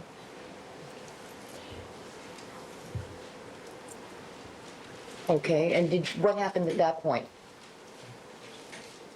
I don't know what happened when they walked down to talk to Arnell Simpson. I stayed with Mr. Kalin, and he was standing somewhat in the doorway, and I asked if I could come in, and he said yes. Okay. Why don't you take your seat? When you made your first contact with Mr. Kalin, were you outside or inside his room? I believe I was outside, standing on the walkway outside the doors. And where was he? He was just inside the open door. How did he look to you? Like he had just woken up. Mussed hair. I noticed he had bloodshot eyes. They were kind of glassy. He had a T-shirt, some type of loose-fitting pants on. Could have been sweatpants. A little disoriented. What was your opinion of his condition when you first made contact with him? Well, I really didn't know if I really had formed an opinion. I did ask him if he'd been drinking, and I'm pretty sure he responded that he doesn't even drink. And based on your observations of him, sir, what did you do? I asked him if I could just do a short test on him just to make sure that he wasn't under the influence. And what kind of test is it that you gave him? It's called a nystagmus test. And what is that? It's a test that you would use to determine if somebody was under the influence or possibly under the influence of a depressant, one being alcohol. Is that something that you've given to someone before? Yes. In what situation? Situations maybe on a traffic stop, thinking that there's a possibility that I might be under the influence of alcohol, or a narcotics location to eliminate a depressant or alcohol from your observations. And how is that test given? Well, you use usually a pencil or a pen. You hold it vertical foot to 15, 16 inches in front of the person's face. You tell them to concentrate usually on the forehead right between your eyes, and to not move their head, but follow the pen as you move it from right to left with your eyes. Can you show us? Do you have a pen? Yes. Do you have it? No. Here, got me. Okay, show us. I put the pin approximately this far away from the front of the person's face that is going to submit to the test. And then I would instruct them, I being the person on the other side of this pin, to do not move your head. And I'll demonstrate this without being the person that's being given the test. I would concentrate in that person's head. And as I move the pin, I would want to move my eye, not my head. If there is something indicative of a depressant, the eye would bounce. Okay. All right, indicating a pen distance about 15 inches from the face. Thank you, Ron. And you administered that test to Mr. Kalin, did you? Yes. And what did you observe? There was no bounce to his eyes.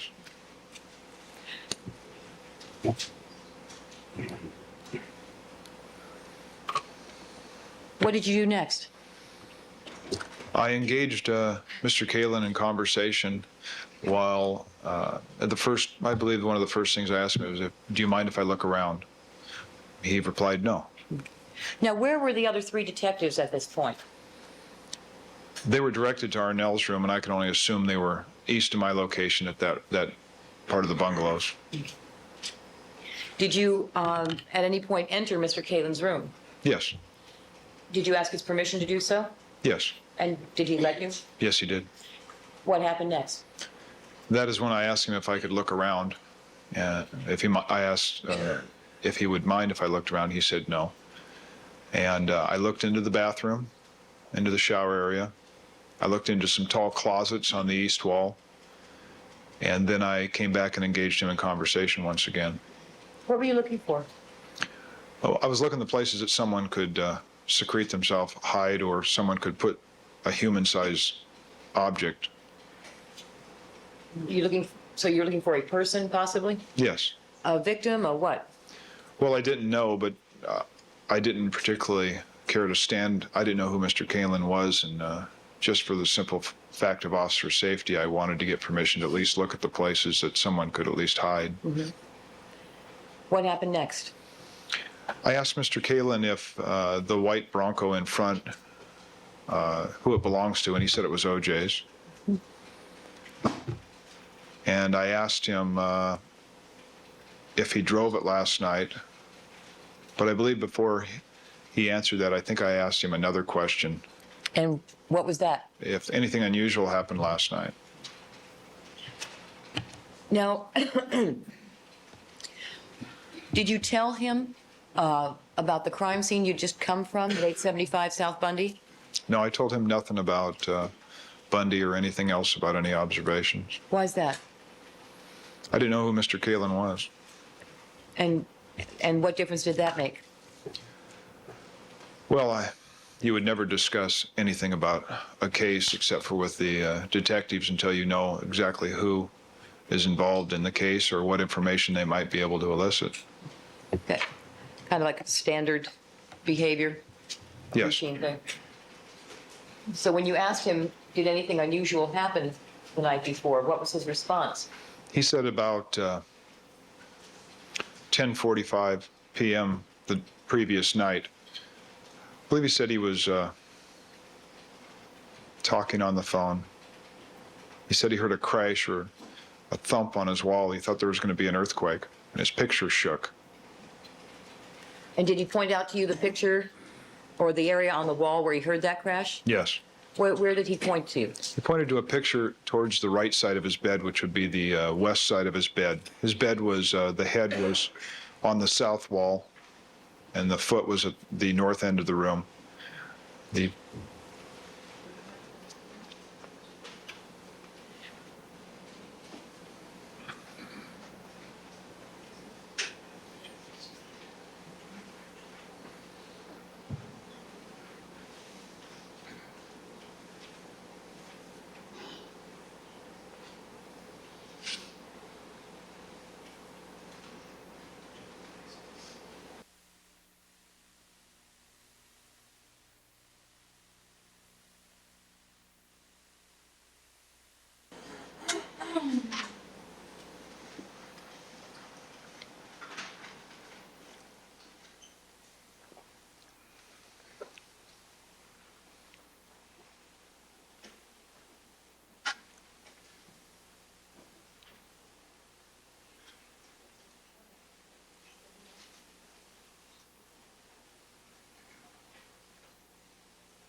The photograph's going to be shown now. I'd ask to be marked Peoples next in order of 109, All right. 110.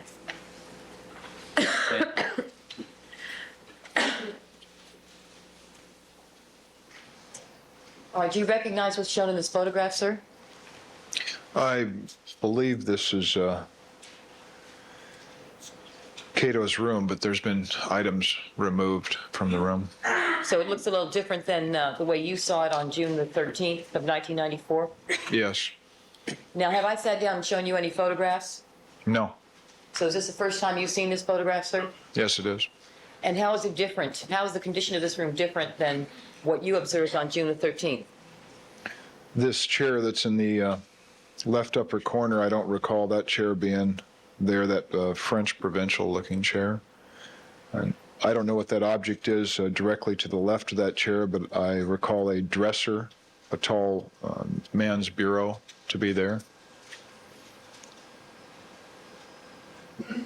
The air conditioner to the left of the bed was in that location. I can't tell if the picture that was on the wall is out of the focus of this, or out of the picture, or if it had been removed. Okay, the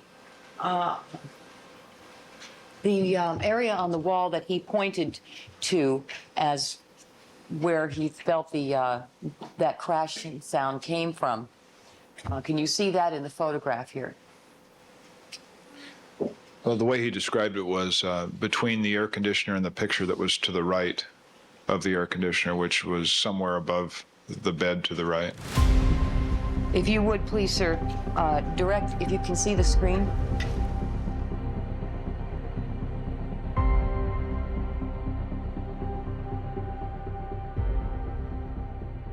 Bed between the air conditioner and the picture. He said his picture shook. The picture shook.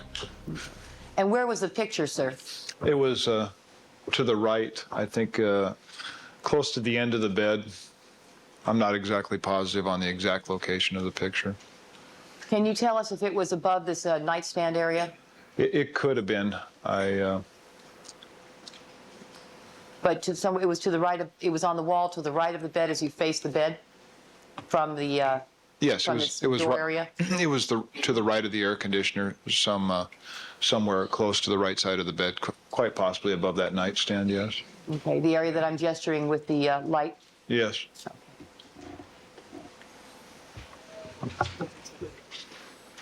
Can you tell us where the air conditioner is on this photograph, sir?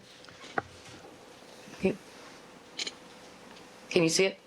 Well, there's that bright area to the left upper of the lampshade. That to the left. That appears to be the open door to the bathroom on my screen. And then directly to the right of that, right there, that would be where the air conditioner is. Okay. This is, so where the light is right now, that's the air conditioner? Yes. All right, and what is this area in here that I'm gesturing to with the light? That's the open bathroom door.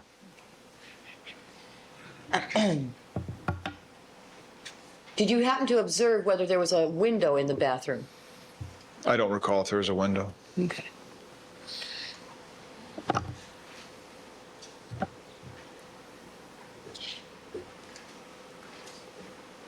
Now, did Mr. Kalin tell you what time he heard that crashing sound over his bed, on the wall over his bed?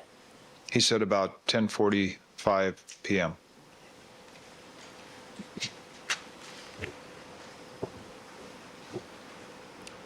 And did he point out the picture that he said moved when he heard that crashing sound or that thumping sound? He pointed over towards the wall, made a gesture as he was talking. At any point, sir, did you search or look through anything in Mr. Kalin's room?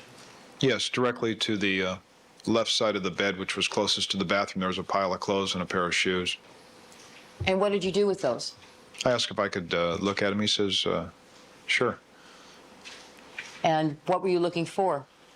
I didn't know. I was just looking at him. There was nothing on the clothes. Didn't appeared to be anything I was concerned with. I looked at the bottom of the soles of the shoes. There didn't appear to be anything on it. I put them back in their original position. What were you looking, what did you expect to find, or what did you think you might find on the bottoms of the shoes? I didn't know, but I was looking to see if there was possibly any blood on the bottom of the shoes, or dirt, or the sole design. Did you ask him whether, Mr. Kalin, whether he had been wearing those shoes and that clothing the night before? Yes, I did. And what was his He response? said, yes, those are the clothes I wore last night. And what did you find on the soles of those shoes? Nothing. And on the clothes? Nothing.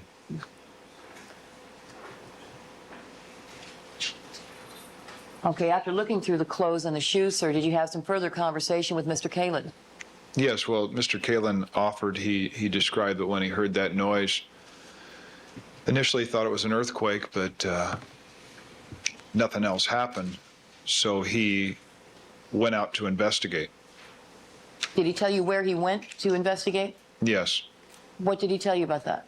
He went around the north side past the pool, north side of the residence, and walked the same pathway that we had used to approach his room.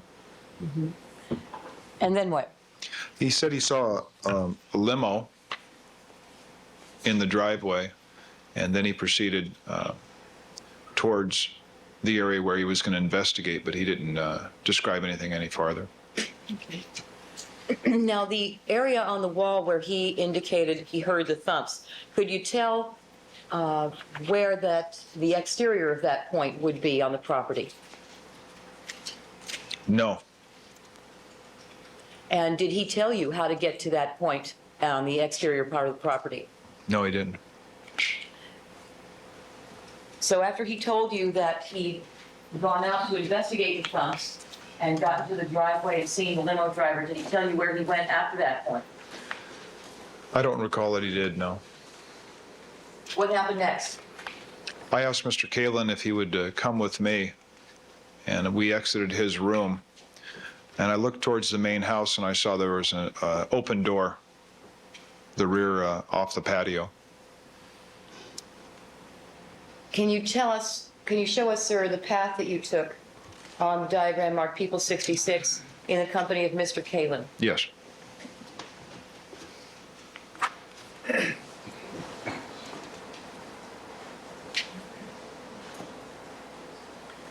We exited Mr. Kalin's room.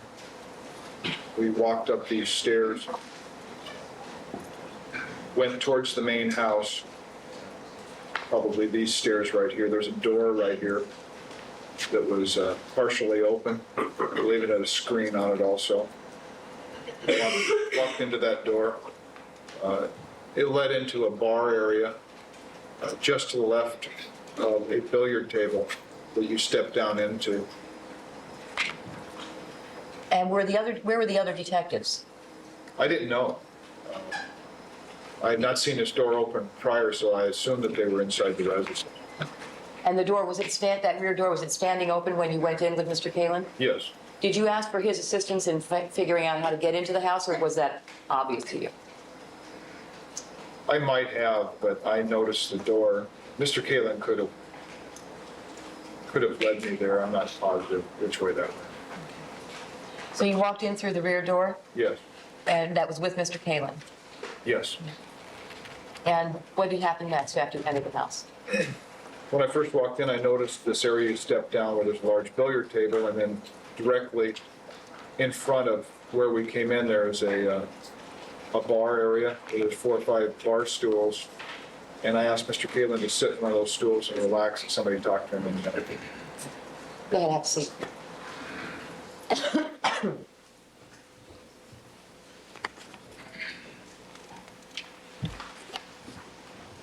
Now, at that point, had you asked Mr. Kalin where Mr. Simpson was or where he could be found?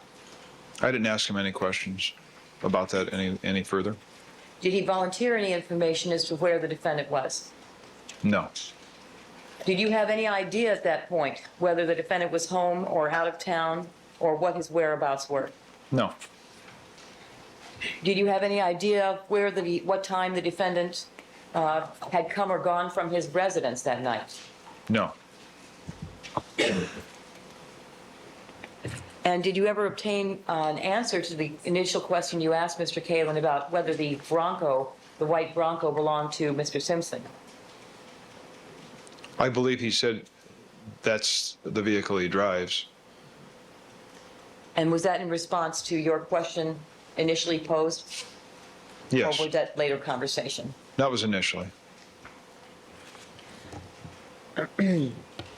After you got, you took Cato to the bar area, what happened next? I left him at that location, and I tried to find where the other three detectives had walked to. Did you find them? I walked towards the front door.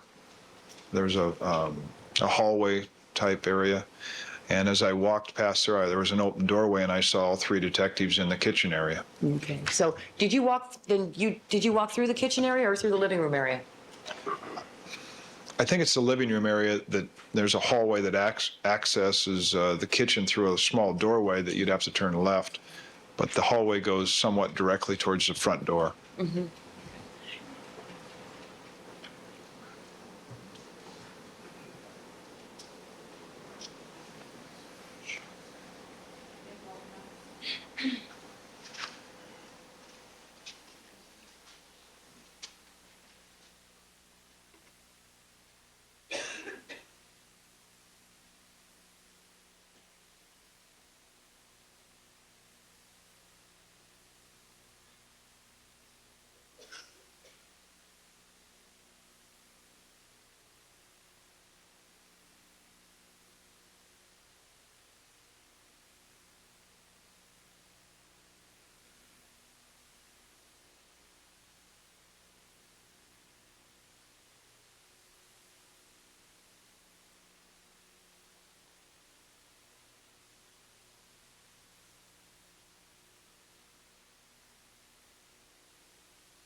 Next photograph, Your Honor, be People's 110, 111. 111.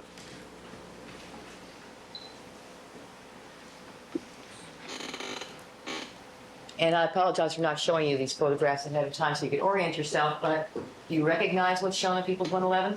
Yes, I do. Okay, can you tell us what's shown in this photograph? Yes, just off center in the upper left corner area, you'll see an open door. That's the rear door I was speaking of, coming from the patio area. There's several framed photographs you can see to the right of that doorway. That would be leading down into the billiard area. There's a large picture directly to the left of that. I believe that was a large Neiman that was at the south wall of the billiard room.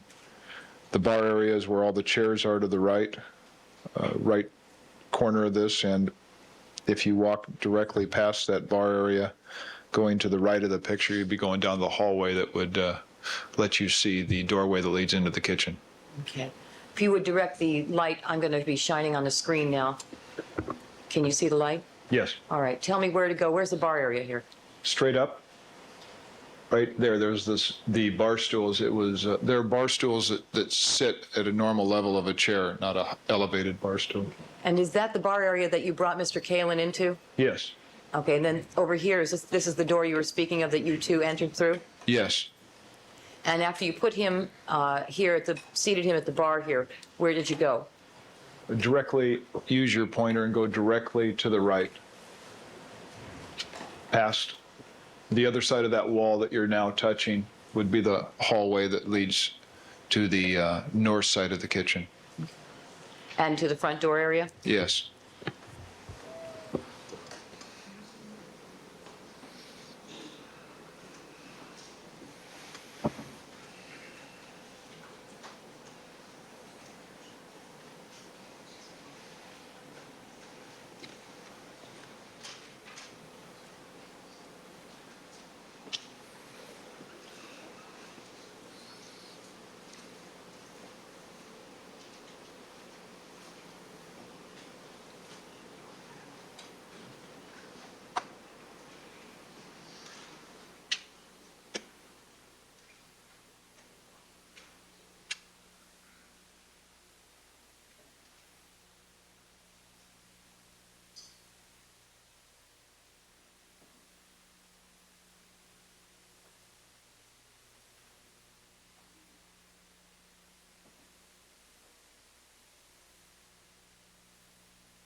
Are you going to be using 66 any longer? I was going to, but I don't have to. No, go ahead. Go ahead. It's blocking your view, is No, it? it's okay, go ahead. I was just wondering if you weren't going to use it anymore, let's take it down, but if you plan to use it again, be my guest. I don't know how far I'm going to get. That's why, to save time, I was leaving it there, but I will use Yeah, it again. no, yeah.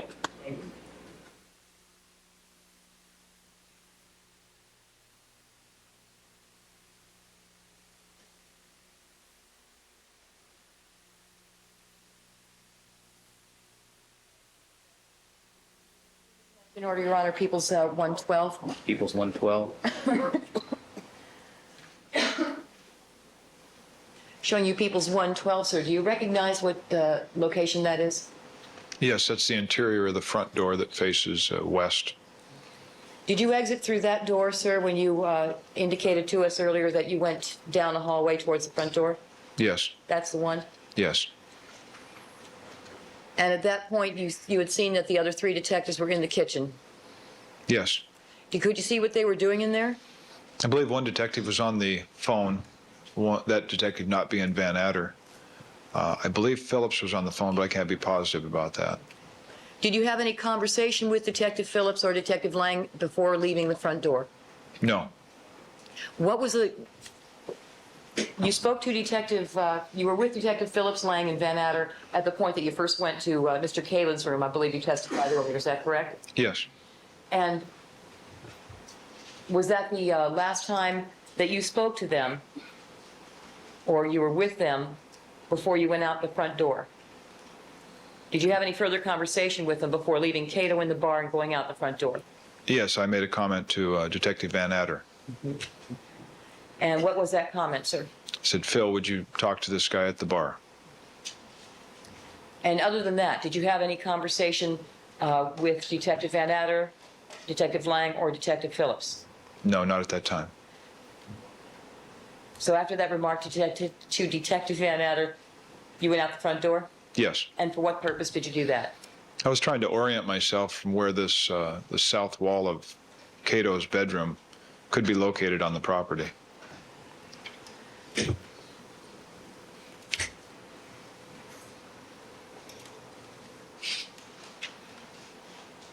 Right, you indicated earlier, sir, that when you looked inside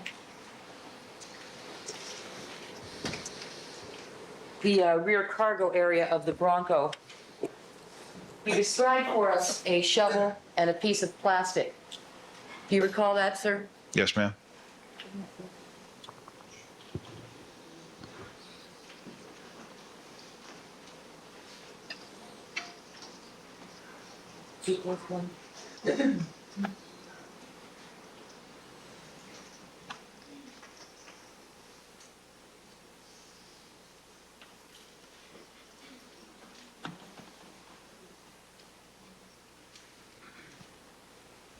People's Exhibit number 109.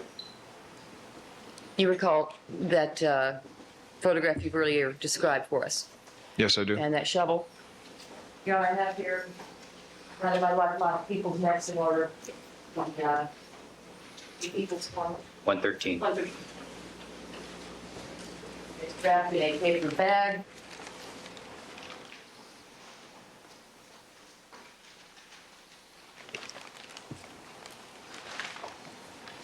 I'd like to unseal it if I could, Your Honor, and have the witness identify it.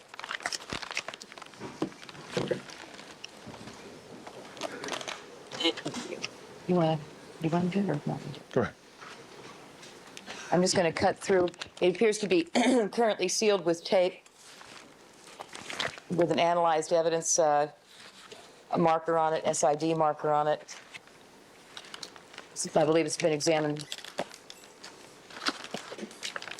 And for the record, I'm cutting through the seal and the tape.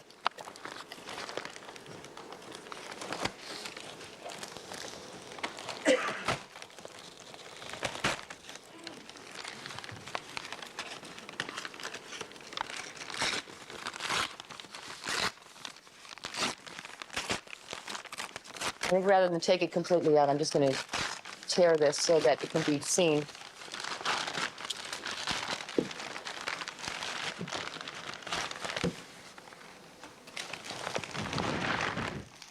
Wad it up in there. So.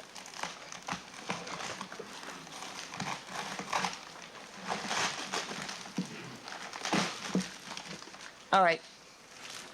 Can you tell us, sir, if you recognize what I'm showing you here, People's 113? Yes, And what is it? that looks like the shovel that I saw in the rear cargo area of the Bronco.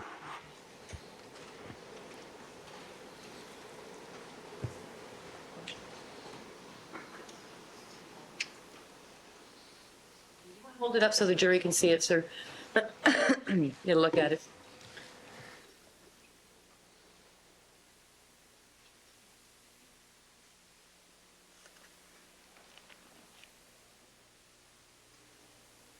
Thank you.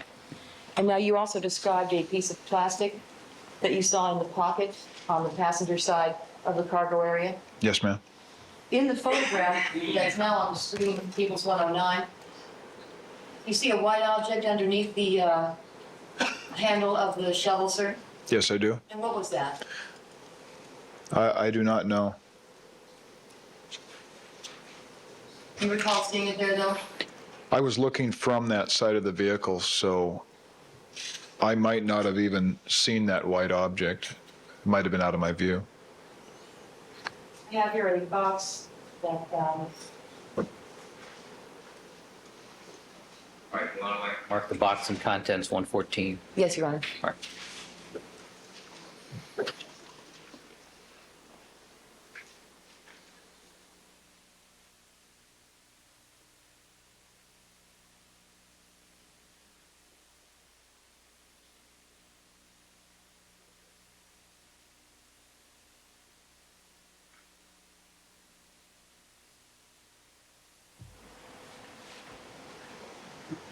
Showing you the box that's now been marked People's 114. And I allow you to cut it and break the seal. For the record, Your Honor, the box is currently taped, and there's a LAPD sealed evidence tag that is unbroken over the top of it. If you could please go ahead, cut it, and describe your actions as you do so, sir. I'm cutting the tape on both ends of the box.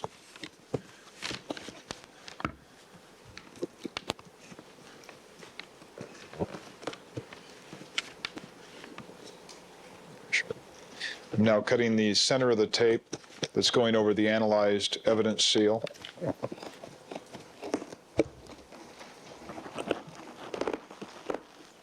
Why don't we do Shelley first?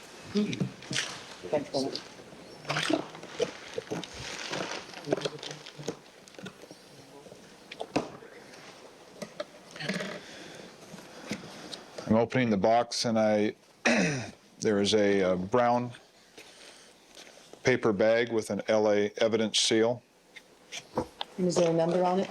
number 62, and another one, number photo 64. I'm sorry, and photo 62. Those are photo ID numbers, sir? Yes, and there's an item, I believe, 91 and an item 93.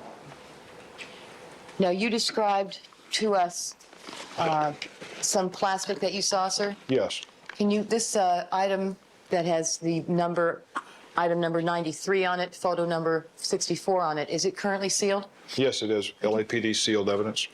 Could you please cut the seal? Yes. Cutting the seal on the package.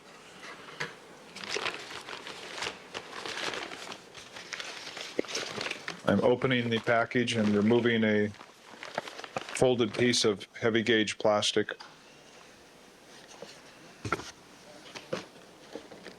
Could you please unfold the plastic, sir? Yes. Stand up. Yes, sir.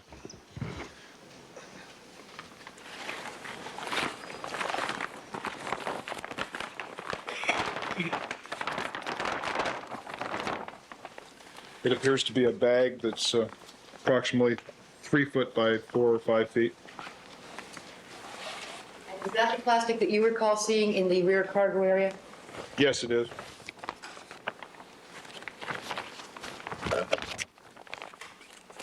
And was it folded up to the parking slot, sir? Yes, it was.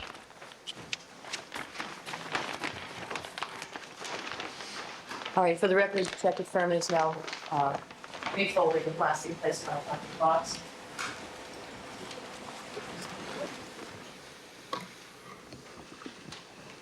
There's another bag beside this box, and I'm going to bring it over to you. Is it currently sealed? Yes, it is. Could you please cut the seal? Describe your actions as you do so. I'm cutting the seal on item number 91, unfolding the paper bag, and removing a white towel. Does that look similar to the object depicted in People's photograph number 109? Yes. Would you please replace the hold the towel up to show the jury?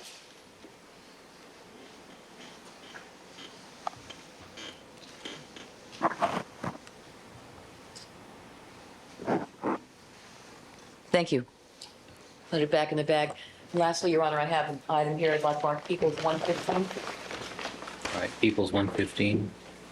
Currently wrapped up in brown paper, and it appears to be sealed. And it bears the DR number 940817431. Sir, is that the, if you know, is that the same number that you can see on the bag that you've just replaced the towel back into? Yes, it's the same DR number. And is that the same DR number that you see on the bag that you removed the plastic from? Yes, it is. And are you familiar with what that means, what the DR number? Yes, What is that? that's the number that's assigned to the victim of any crime or a report number. And so are all items then booked to that same number in that case? Yes. And on the package, you now have that we marked People's 115. You see that same number? Yes, I do. Could you please open that package, sir? For the record, please. I'm cutting the brown tape on the opposite side of the evidence tag, unrolling the brown paper.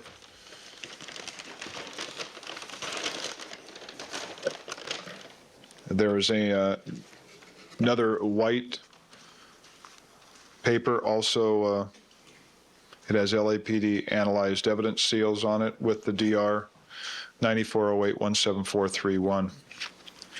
Cutting through those seals.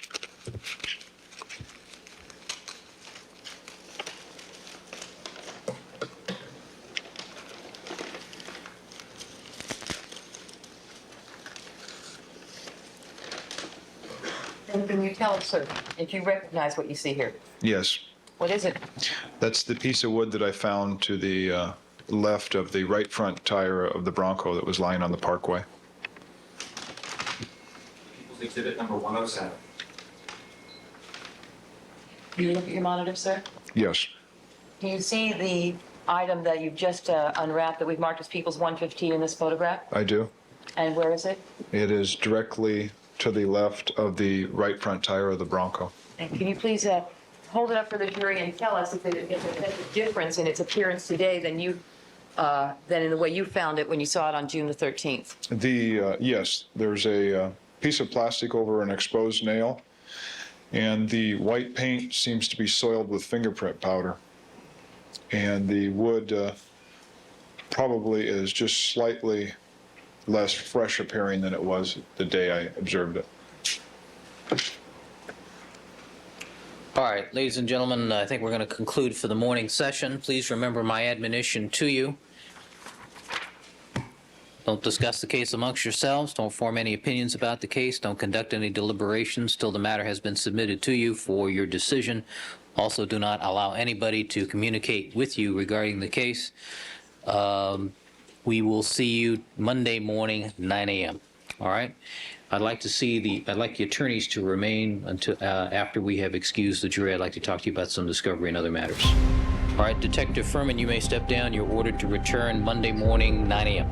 All right? Thank you, sir.